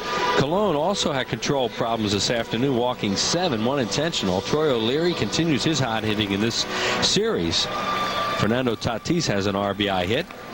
And Vladimir Guerrero, bases loaded, 2-run single, that coming in the 4th inning to tie this game at 5. And that's where we are right now. The new pitcher for the Phillies behind David Coggin, who did a good job, is Carlos Silva, coming into game number 38. There you see the numbers on the rookie right-hander with an earned run average of 2.98. Tatis will lead it off, followed by Galarraga and Cabrera, all right-handed hitters here in the 7th inning in a 5-5 game. Per play-by-play, here's Harry. All right, thanks, Wheels. Here is Fernando Tatis. He has popped up, singled, and walked. David Coggin, 2 1/3 innings. No runs, 2 hits, 3 strikeouts, and 2 walks. And in 2 straight innings, Coggin pitched out of first and third, 1-out jams. 1 ball and no strikes to Tatis. 5-5 game here in the 7th inning. Beats a foul.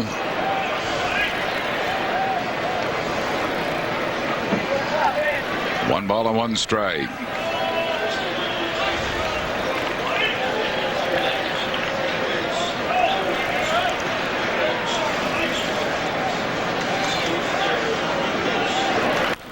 Cues the ball softly. It's a fair ball. Giambi will make the play himself. Tatis didn't get out of the box. So that's 1 down. Thursday, July 18th is our 4th of 5 midweek midday Fun of the Sun Citizens Bank Business Person Specials. The Cubs, Sammy Sosa and company will be in on July 18th at 1:05. Order your tickets by calling 215-463-1000 or online at Phillies.com. Here's Andres Galarraga. He has struck out, fouled out, and struck out. We're in the 7th inning, a 5-5 game.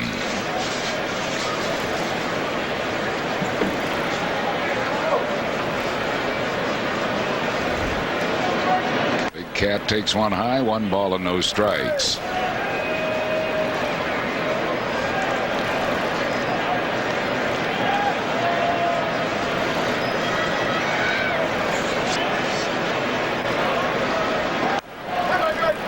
Nothing.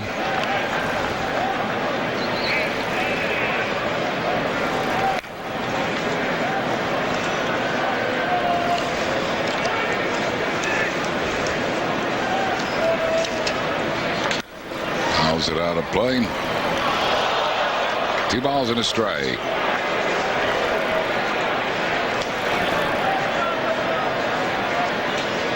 Jim Brower starts to throw in the Expos bullpen. If they get down to Smith, they would hit for him.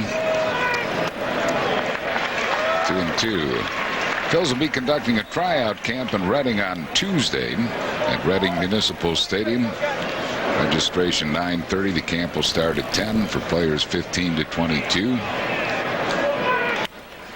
Bring your own glove and spikes. American Legion players must bring written permission from their post captain commander. Philly Scouts Ken Holtzapfel, Mage McDonald, Rob Holliday, Joe Romano, and Del Mintz will be there. That's in Reading on Tuesday. Registration at 9:30 at Reading Municipal Stadium. Ground ball second base, Marlon Anderson. Throws Galarraga out. That's 2 down, and it will bring up Orlando Cabrera. The shortstop is grounded out, walked, and singled.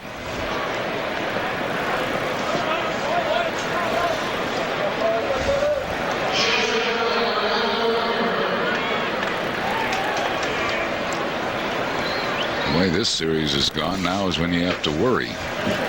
Phillies in this series have given up so many 2-out runs.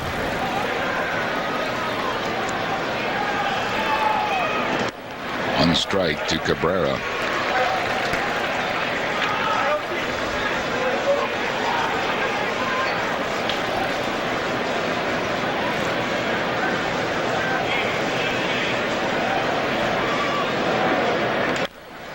Looped into right field. Abreu coming hard, can't get it, blocks it to keep it in front of him, and will hold Cabrera to a single. Good effort by Bobby Abreu.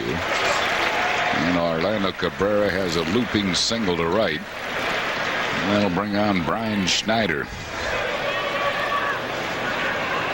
Schneider's grounded out, lined out to center, and grounded into a double play.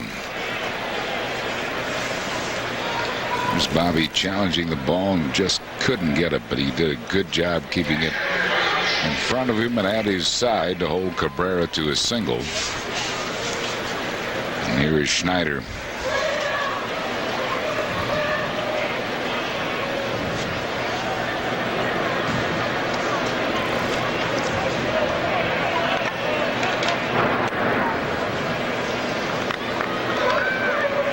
Hasn't been much of a base stealer. He's stolen 6 of them, but he's been thrown out 7 times.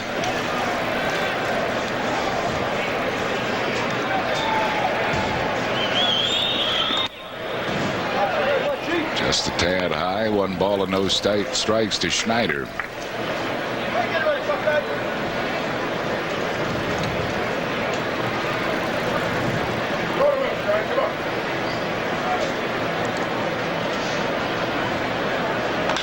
Grounded sharply foul. 1 ball and 1 strike.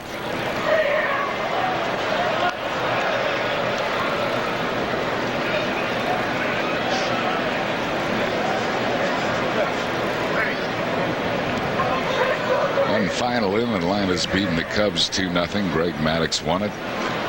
John Smoltz another save. 31. I think so, yeah.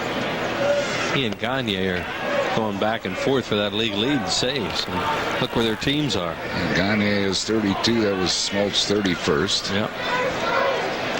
Maddox, for the first time in a while, will be getting the All-Star break off. Yeah.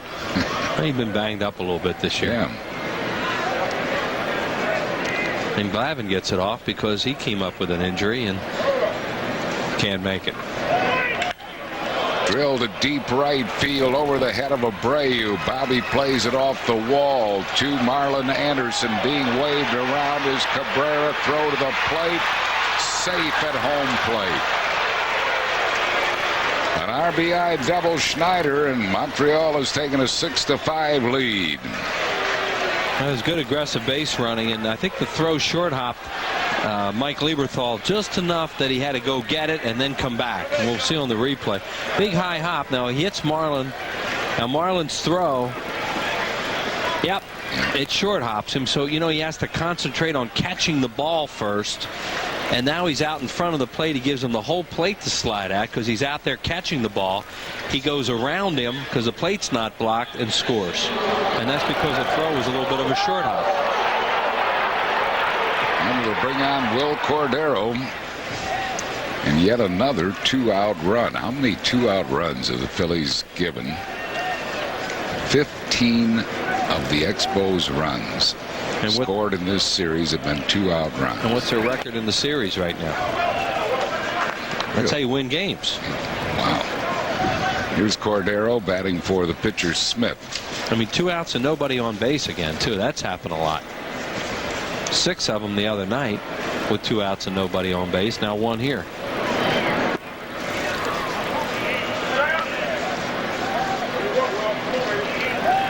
Cordero hitting at .250 with a homer, 12 RBIs, 6 for 11 as a pinch hitter. And home run came here the other night. Was his 100th career home run. 3-0. Then Brad Wilkerson waiting on deck.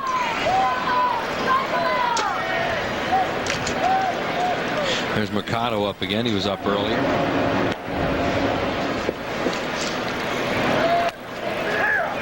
Three and 1 to Cordero.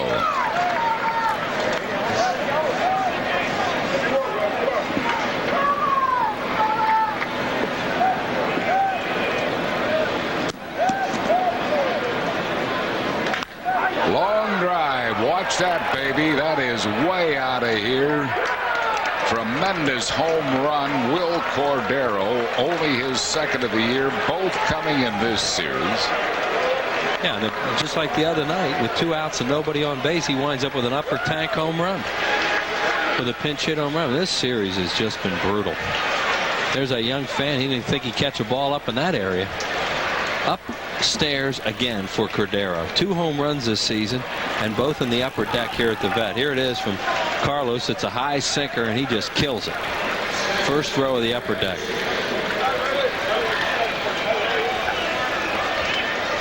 So the Expos now have an 8-5 lead.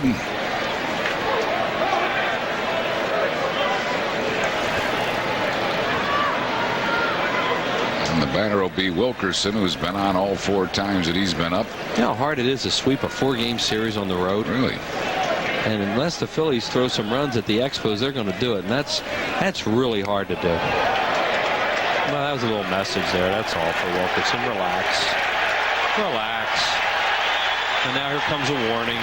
You know, please. You know, the guy's wearing you out all weekend.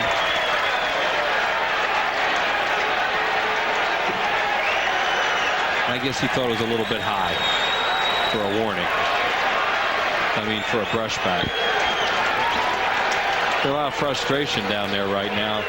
Here it is, and you know, Wilkerson. I mean, that's shoulder high. That's not head high. You know, you wear it, you get worn out all weekend. You might get buzzed once in a while, and it's a good idea to maybe buzz somebody. Yeah.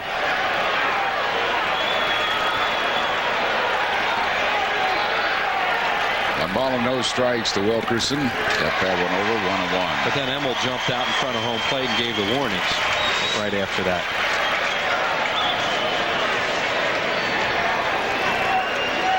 Three runs are in here in the 7th inning. Expos lead by a score of 8-5.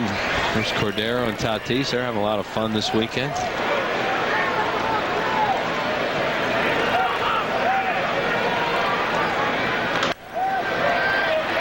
2 balls and 2 strikes to Wilkerson, who used to be a pitcher in college.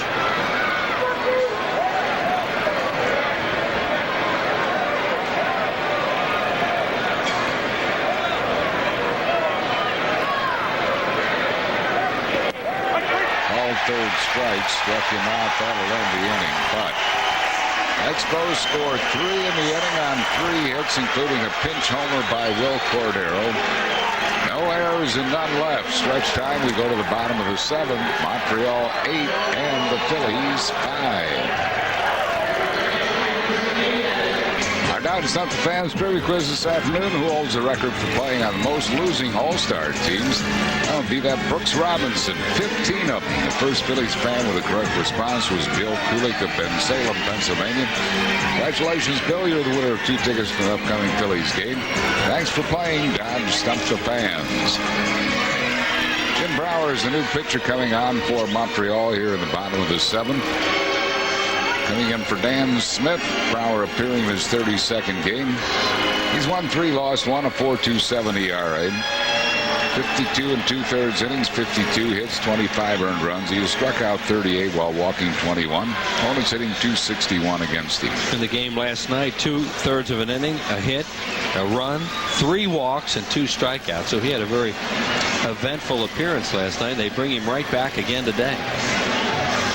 Came over from the Cincinnati Reds, did Brower, and the deal was sent Bruce Chen to Cincinnati. Pat Burrell will be the first one to face Brower. The Expos leading it by a score of 8-5. Breaking ball missed. 1 ball and no strikes.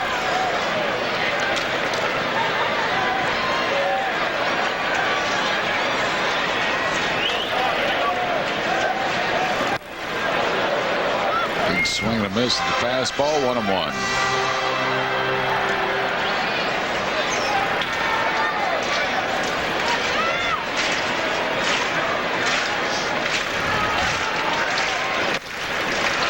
Two balls and a strike.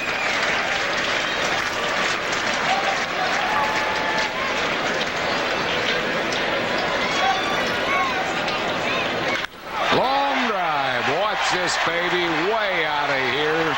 Off the facing of the 500 level. Tremendous home run, Pat Burrell. That's one of them back. Number 22 for Burrell. Well, he almost hit that up with Burrell's bunch. It was headed for them. They're going to get their bullpen up right away. They're trying to get Brower some work here, and I guess make them part of their bullpen rotation, but he's not helping himself a lot. He got behind Pat here. Throws a fastball right down the middle, and does he ever launch this one?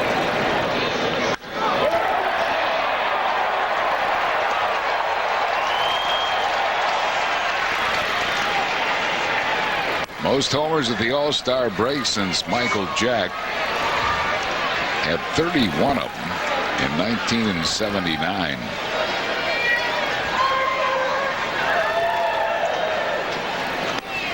Schmidt had 21 in 1980. Amazingly, he had 31 in 79, and that year finished with just 45. He only had 14 after the All-Star break. In 79? Yeah. That's because he hurt that finger in that fight, remember, in Pittsburgh? Oh, really? Bruce the Assassin Keeson? Yeah. And he had that brawl, and he hurt his finger, and he wasn't the same player after that. 2 balls and a strike to Giambi. 2-2.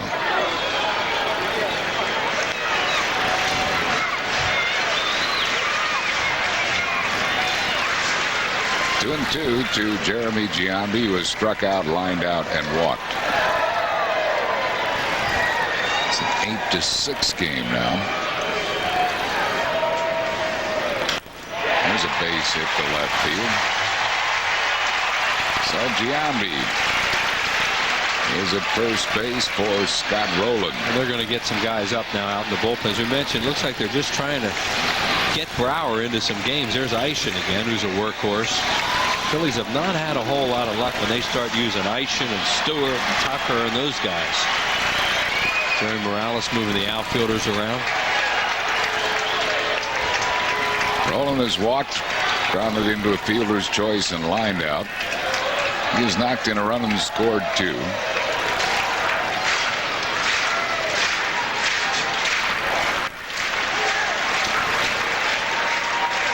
And strike to Scott Rowland.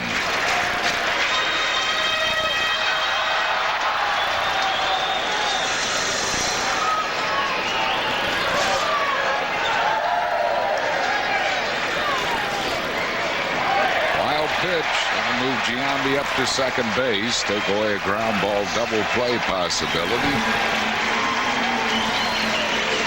1 ball and 1 strike. Brower throws a breaking ball there, and Snyder tries to scoot out and block it, but he didn't get his body in front of it, and it got by him.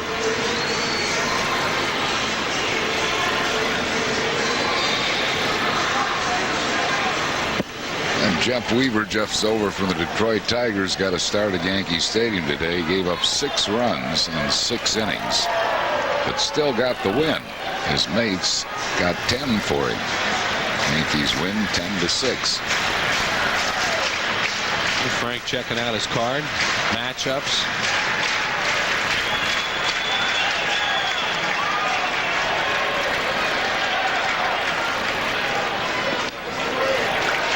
Balls and a strike.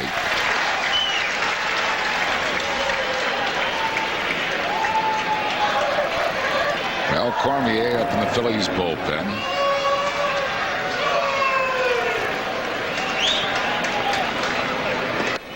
Low again.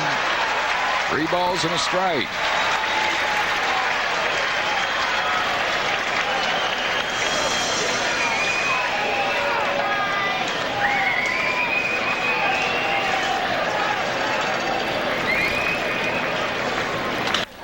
Ground ball, but right at Tatis. The third baseman throws across a wide throw. Ooh. Rowland tried to slide under the tag of Andres Galarraga, but Galarraga got the tag down. And that is 1 out. Gary Darling with a call down there. Is a great tag by Galarraga. And it looked like Scott had made a terrific play here and slid under him. If he got him on the arm. Looked like he got him on the arm, yeah. Right there. Can't tell. Brings on Mike Lieberthal. Lieberthal is 2 for 3 with a pair of doubles.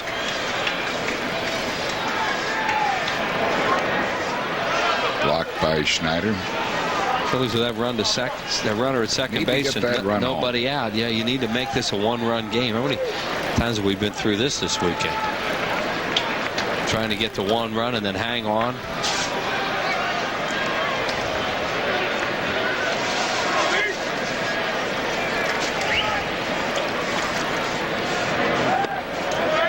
Two balls and no strikes.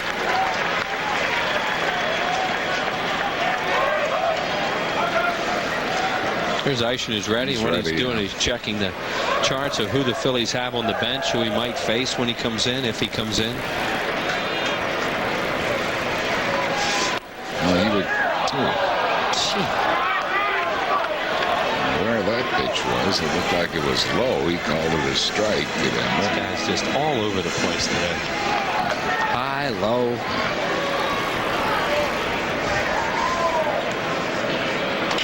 Bounced up the middle. Fielded by Pedro, and just out at first base is Mike Lieberthal. Going to third is Giambi. Every play seems to be bang, bang. This is a great play by Vidro. He gets a lot on this throw, and Lieberthal just out at first base. Nice call by Darling. And this will be it for Brower. Joey Eischen will be called in from the bullpen. The Brower once again goes 2/3. Here comes Eischen. Pitching change for the Expos. We're in the bottom of the 7th. It's 8-6 Montreal. Back after these messages. Expos lead 8-6. Joey Eischen, who's done a good job out of the bullpen for Montreal, comes on. This is his 25th game. He's won 2, lost 1, a 1.40 ERA. 25 2/3 innings, 22 hits, 4 earned runs. He struck out 24, walked 7. Opponents hitting .237 against him. Left-hand hitters batting at .200. Marlon Anderson will be facing Joey Eischen here. Marlon 2 for 8 lifetime against Eischen with a couple of strikeouts.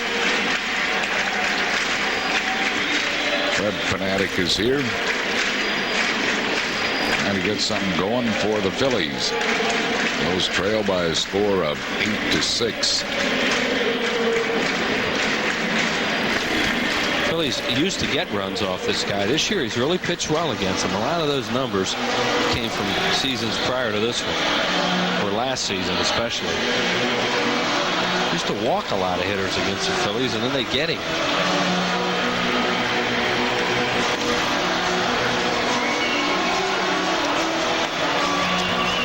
This will be his 6th game this year against the Phils. He is 1-0 with a 5.06 ERA this year. 3 runs in 5 1/3 innings. He's faced Marlon Anderson twice in this weekend series and struck him out both times.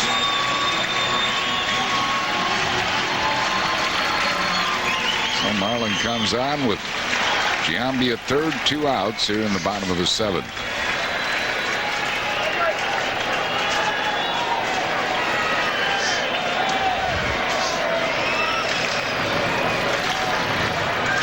Just .217 against left-hand pitching this year. For years he has been better than that against southpaws. On a strike.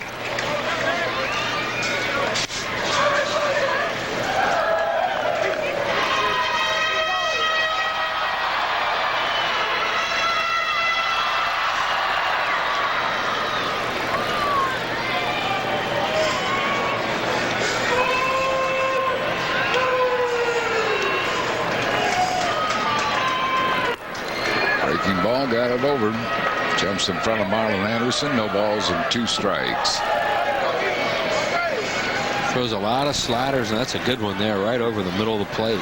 When he throws them at him, or then he'll throw one down the middle, and that's the one he tries to get the left-handers to chase, like the one they're set up for here. Setting up away, throws a fastball away, but missed the corner. 1 ball and 2 strikes. You saw Schneider make that little move that back to him. Okay, that's a good 2-strike pitch. Catcher's opinion, he just missed with it.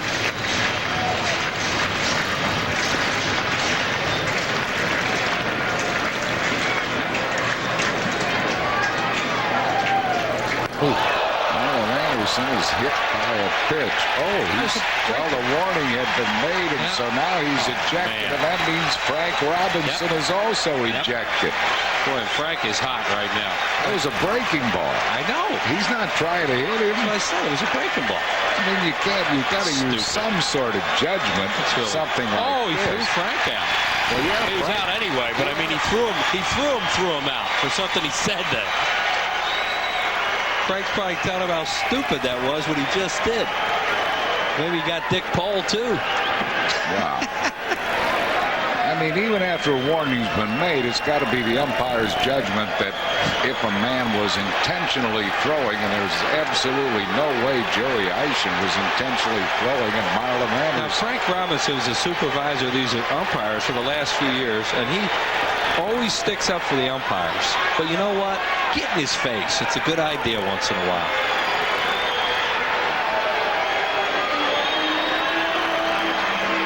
I think what Frank's point was trying to be is, sir, I think that was a breaking ball, and you don't try to hit guys with those. When you have them buried in the count, and you're ahead by 2 runs. Hitter. Yeah, I mean, use your head. There's absolutely nothing that points Eischen trying to hit Marlon Anderson. Here it is. It's a breaking ball. Hits him right in the middle of the back with a breaking ball. That is just so ridiculous that it's comical. And then we get the letters and we get on umpires. We don't get on umpires. And here he goes. Now he throws him out. What are you doing? It's a breaking ball. I understand. Just so bad. Here comes Dick Paul and Frank Robinson, and Robinson gets his first ejection of the year. He vowed that he would not be ejected this year, but he got an automatic because his pitcher was gone. He got automatic, Harry, but he's getting enough right now that this would be a normal ejection. He's getting his money's worth. And he used to fine everybody. And Emil was one of the guys that he would stick up for when he was the supervisor, when he was in the league office. They don't have anybody warming up in the bullpen. That's another thing. I mean, they lose their pitcher for that. It's ridiculous. It's just wrong. Absolutely wrong what just happened. Frank's going back for more.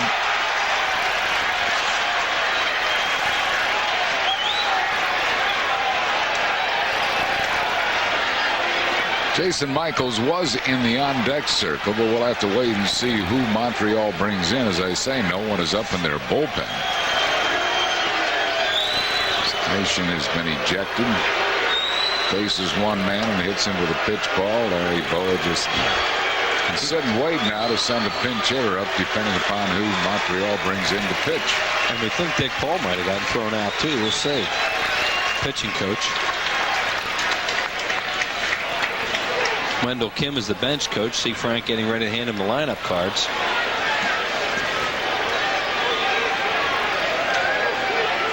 This one, Frank wishes he now could review all this.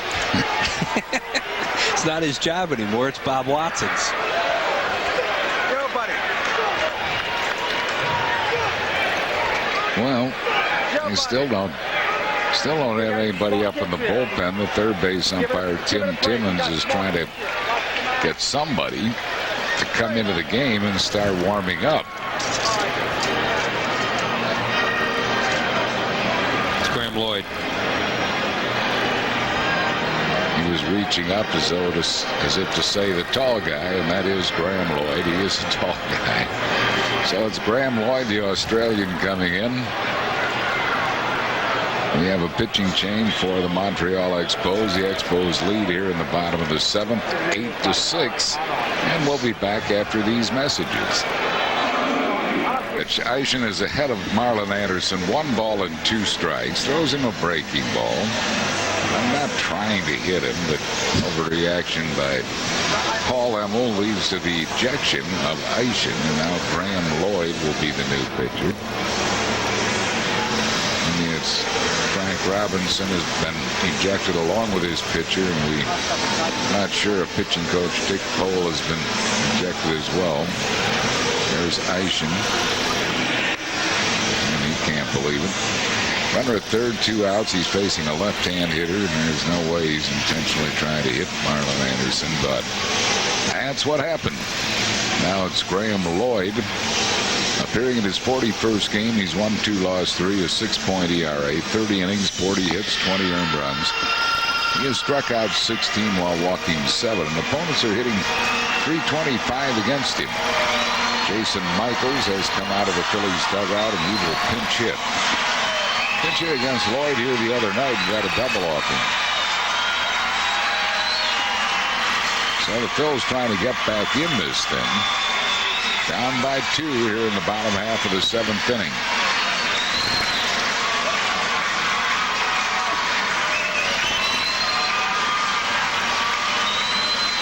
Lloyd can warm up as long as he deems necessary.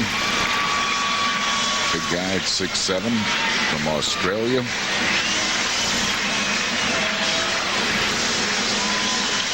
Liam Lloyd. Originally signed as a free agent by the Toronto Blue Jays. He's actually with the Phillies for 1 day. Selected in the Rule 5 draft from Toronto, and then December of '92, then traded to Milwaukee a day later. And of course, never pitched for the Phils.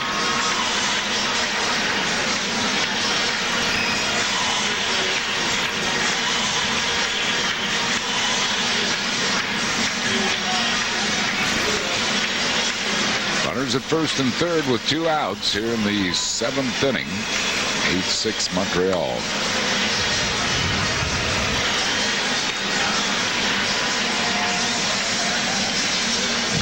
They lost a little leadership in that dugout after that. We think Dick Pohl went too. Of course, Frank Robinson was ejected. And Wendell Kim has a lineup card. He's in charge of the ball. There's Tom McCraw, their hitting coach. There's Wendell, who was a third base coach for the Giants for a long time.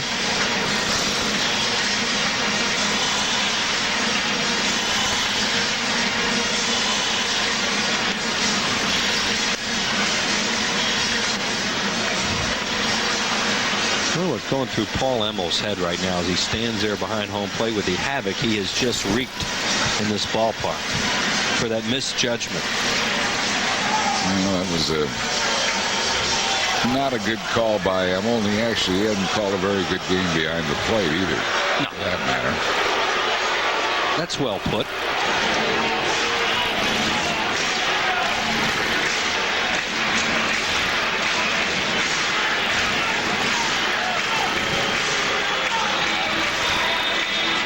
Lloyd says one more pitch will do it. And Jason Michaels will come up to the plate. Michaels hitting at .319, 2 homers. He's knocked in 10. J. Mike's done a good job as a pinch hitter, 7 for 28, including a home run. Giving our boys up there more time to have more hot dogs, though. Yeah, on Hatfield Dollar Dog Day, they've had quite a few of them. Have they had as many hot dogs as pitchers have walked today? That is the question. That's going to be a tight race. If they do, they might get ill. Now here's Michaels. Runners at first and third, 2 outs.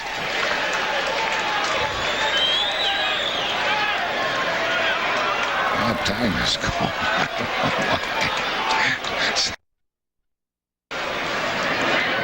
Whoops. Wild pitch coming in to score is Giambi Anderson to second. So the Phillies do get an extra run on a wild pitch uncorked by Graham Lloyd. I guess it's now 8-7. I guess he needed one more warm-up.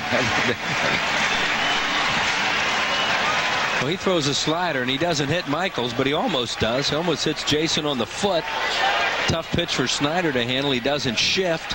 Tried to catch it, and it got by him. And now the tying runs at second base. This is an ugly inning. Well, this whole game has not been pretty. No. 1-0 to count to Jason Michaels. Ooh. Another one in the dirt. 2 balls and no strikes.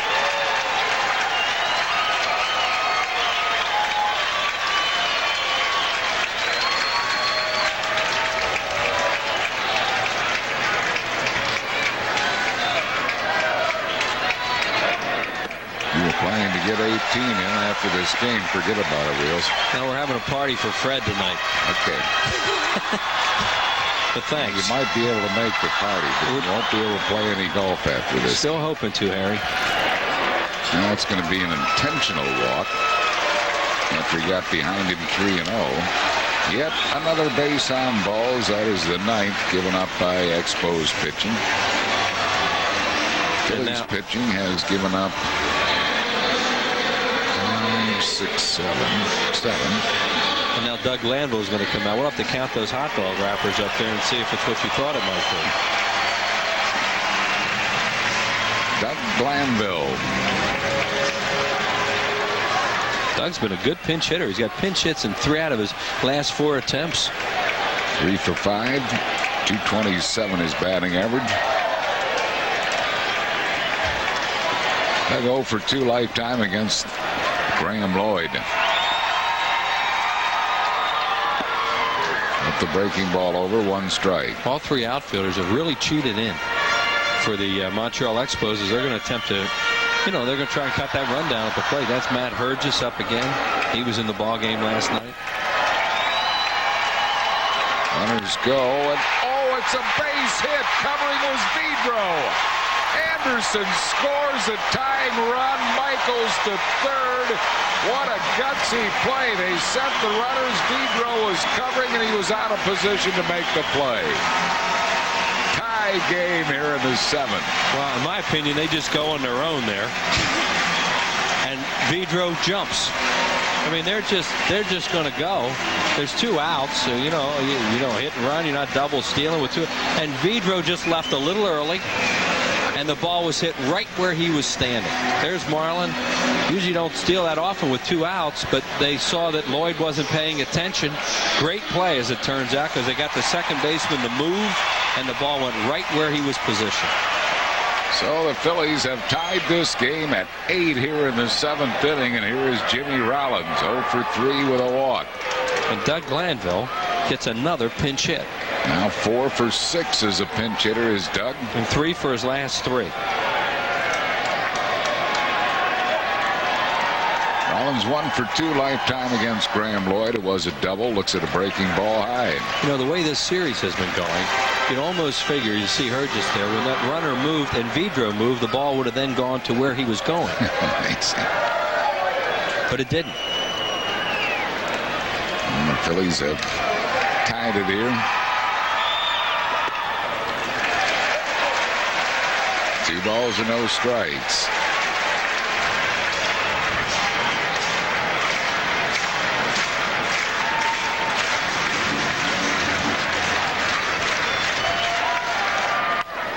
Ball deep shortstop. Cabrera.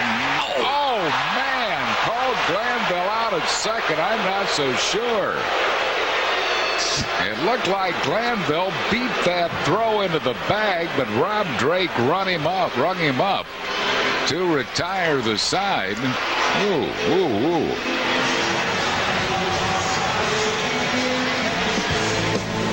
Let's take a look at it again. Look, here's.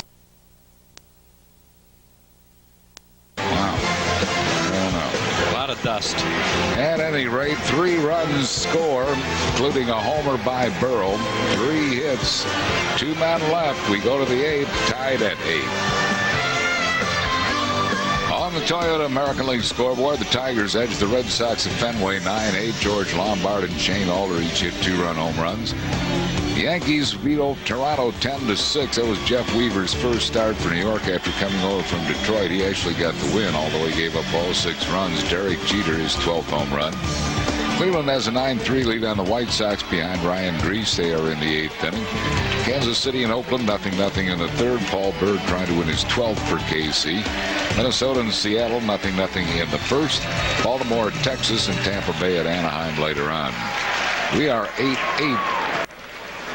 Here in the bottom half of the 8th inning, Bobby Abreu takes a strike. Abreu is 0 for 3 with a walk. Graham Lloyd.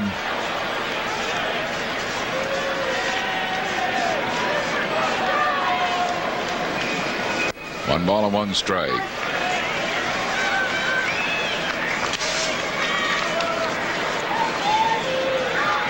Abreu just 1 for 9 lifetime against Graham Lloyd. Lloyd has struck him out 3 times.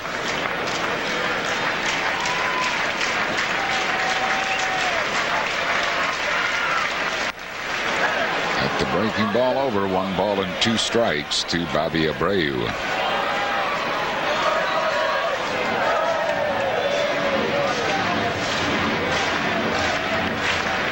Probably out there just to pitch to Abreu, and then they'll bring in a right-hander for Burrow. Bobby goes down swinging, and that is 1 down here in the 8th inning. Here comes Wendell Kim. This will be it for Graham Lloyd. He will bring in a right-hander. Here's what Burrow did his last time up. Off Jim Brower at the facing of the upper deck. For his 22nd home run of the year. So Graham Lloyd will be taken out. And they'll go to the right-hander out of the Montreal bullpen. Another pitching change for the Expos. We're tied at 8 back after these messages. Burgess is the new pitcher for Montreal. The right-hander making his 42nd appearance. He's won 2, lost 2. 3.32 ERA. He has 6 saves, 38 innings. He have quite a few hits, 53 hits. 16 runs, 14 of them earned. Has struck out 29, walked 16. Opponents hitting .323 against him. Pitched a third of an inning last night, gave up 2 hits, including a home run by Giambi and a single to Scott Rowland. Burrow was the first batter that he faced, and he flew out to right field, and then the home run and single followed, and Frank Robinson got him out of the game.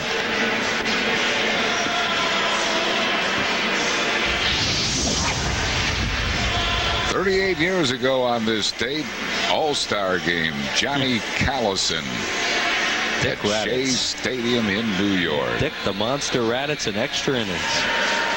That was a year, Harry, when you lived in this town, there was no doubt in your mind that the Phillies were going to go to the World Series, because their player won the World Series, or won the All-Star game with a home run, and they were leading, and everything was great that year. Of course, 1964 didn't quite turn out that way. Well, here's Pat Burrow with 1 out, no base runners. Burrow 1 for 5 lifetime against Burgess. It was a home run.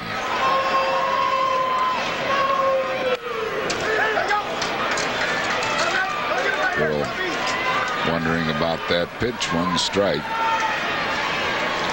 Here's his numbers against her. Just the 1 hit off him, a homer. They're guarding the line, are the Expos, with Tatis over near the line at third.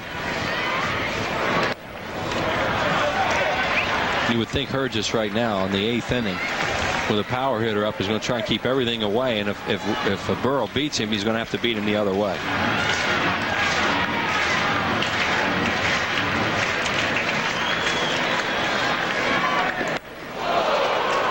He was trying to put the Phillies in front, didn't come up with it. 1 ball and 2 strikes.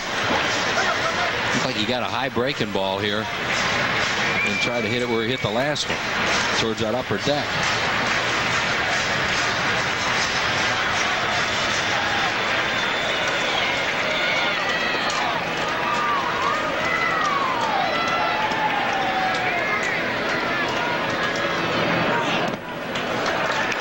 Speed pitch, missing. 2-2.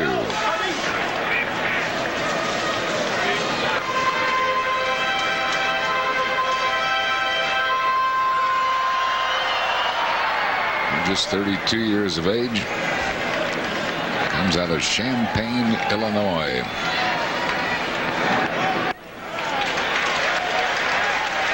Frank Koppenbarger knew there was something about him he liked. And Kevin Steinhauer. Here's Jeremy Giambi on deck. Those 2 guys in Phillies clubhouse and travel plans are big Illinois football fans and basketball.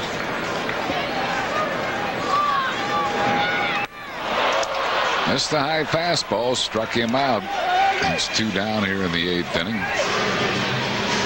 And it'll bring up Giambi. Pat Burrell's trying to hit a home run here. I mean, he threw him a high slider there, kind of a spinner. It's ball 4, actually. Oh, yeah. I mean, even with today's strike zone, that was ball 4 if he took it. Brings on Giambi. Giambi has struck out line to right, walked and singled.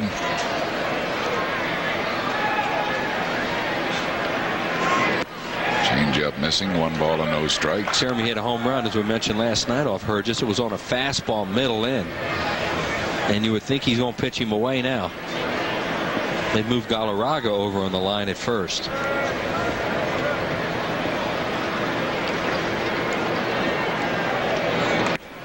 1-1 the count to Giambi. Well, here's the home run that he hit last night. As we mentioned, it was on a fastball, middle in, and hit it out of the ballpark. Now, in this at bat today, Burgess has gone change up to him.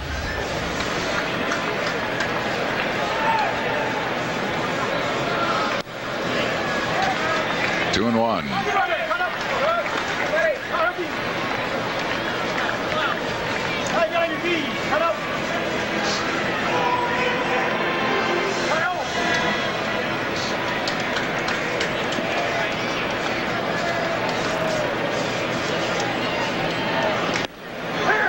Right there. 2 balls and 2 strikes to Giambi.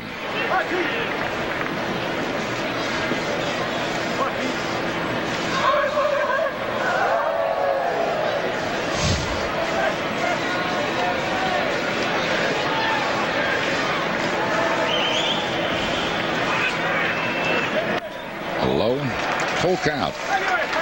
Scott Rowland waiting on deck.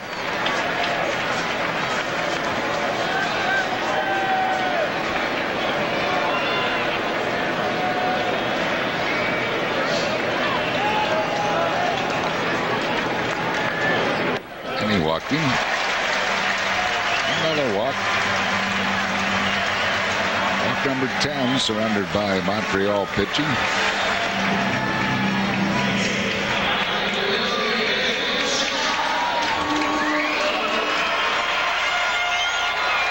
Scott Rowland is 0 for 3 with a walk. Rowland 2 for 4 lifetime against Hergis.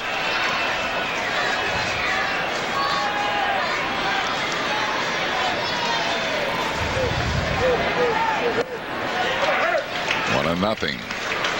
Take a look at the Expos outfield defense too, and they have all their outfielders really deep. They don't want any kind of extra base hit here that would give the Phillies a lead in the 8th inning. So you can get a hit in front of them, and they're going to try and cut anything off.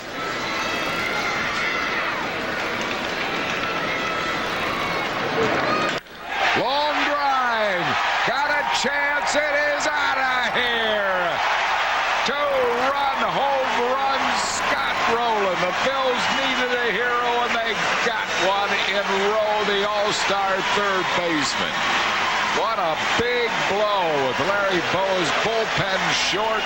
Tie game. Rowland a 2-out, 2-run home run.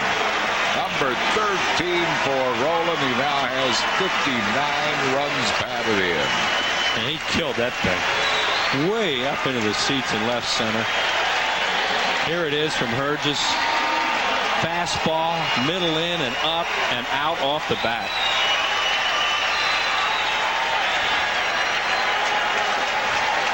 Extends his hitting streak to 8 consecutive games, and that means quickly Jose Mesa will get up in the Phillies bullpen now with the Phils holding a 10-8 lead. Mike Lieberthal is 2 for 4 with a pair of doubles. And now Mesa was out there throwing, and he's ready. And hopefully he can come in and get this over with. And as Harry said, send Scott Rowland off to the All-Star game feeling good. Bounced up the middle. Cabrera fields that one. Takes a little time throwing, but gets Lieberthal to retire the side. But the Phils scored 2 in the inning on Rowland's 2-run homer. 1 hit, no errors, and none left. We go to the 9th. Phils 10, Montreal 8. League scoreboard, the Braves win again 2-0 over the Cubs. Greg Maddux wins it, a save for John Smoltz, his 31st. Keith Lockhart and Henry Blanco knocked in runs. Milwaukee has beaten Cincinnati 7-4. Paul Bacco and Jeff Hammonds hitting home runs for the Brew Crew. Houston's 6-1 final over Pittsburgh. Wade Miller won that one. And St. Louis is all over Los Angeles 12-6. They are in the 7th inning. Reneria's homered. Albert Pujols has hit a 3-run home run. San Diego 3-0 over Colorado, and through 5 innings, that young Oliver Perez of the Padres has 10 strikeouts, shutting out the Rockies at Coors Field. Ryan Plesko a home run. The Mets and Florida got underway in those 4 o'clock starts down a pro player, and they're in the first inning tied at 2-2, and then the rains came, so they are in a rain delay. San Francisco at Arizona later on. Here it's 10-8 Phils as Jose Mesa tries to save this one for Raul Cormier. This will be his 42nd game. 2-5, 22 saves at 2.57 ERA. Tomas Perez has come in to play first base, and Fernando Tatis takes a strike. Tatis is 1 for 3 with a walk.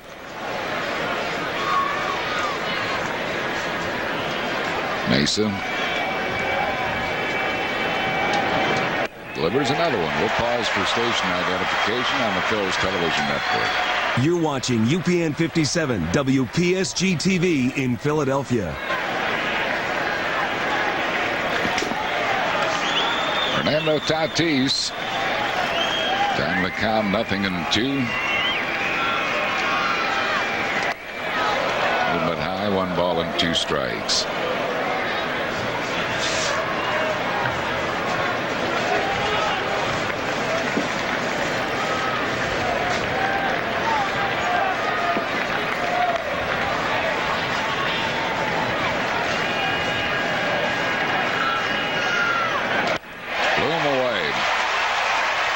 One of them for Mesa here in the 9th inning. They'll bring up Andres Galarraga. Well, Jose threw a slider and then a fastball, or a slider and then 2 fastballs, and he got Tatis to chase that one and get a big out.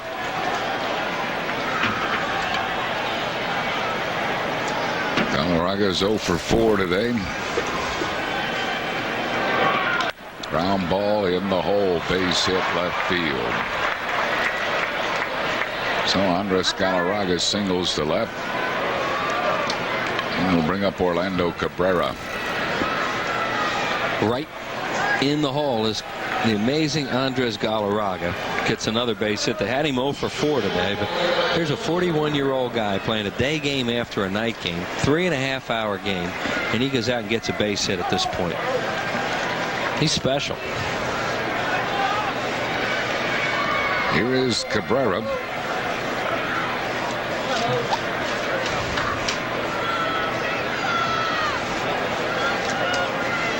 Cabrera has good career numbers against Mesa, 3 for 6 with a double and a triple. Hits this ball to center field. Doug Glanville has it lined up. That's 2 down. We'll bring on the catcher Brian Schneider, who is 1 for 4 with an RBI double.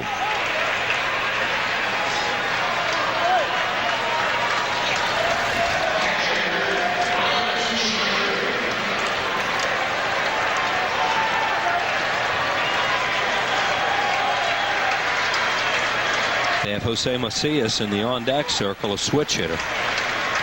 He would bat if Schneider keeps the inning alive. There he is.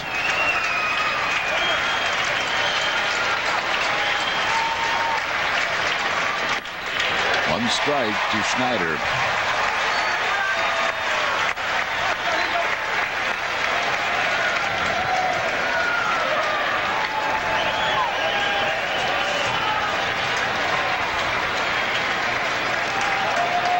They're not holding Galarraga on, so he moves up to second base.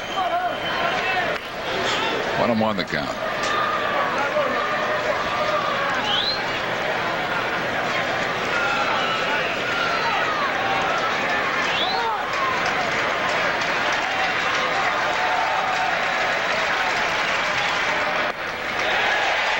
Two strikes to Schneider.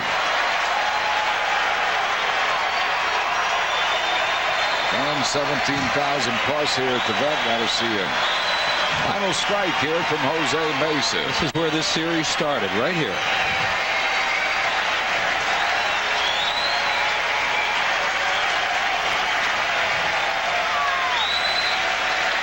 Stay away from him. Struck him out to retire the side and end the ball game. Bills win by a score of 10-8. Avoid a sweep here at Veterans Stadium. Jose Mesa notches his 23rd save. Scott Rowland is our Chevrolet player of the game. Rowland with the 2-out, 2-run home run in the 8th inning that gave the Phillies the 10-8 lead. And Rowland keeps the hitting streak going with that home run of 8 consecutive games. He has really come on as we approach the All-Star break. Giambi, that patient Jeremy Giambi walks. And then Scott Rowland, our Budweiser play of the game.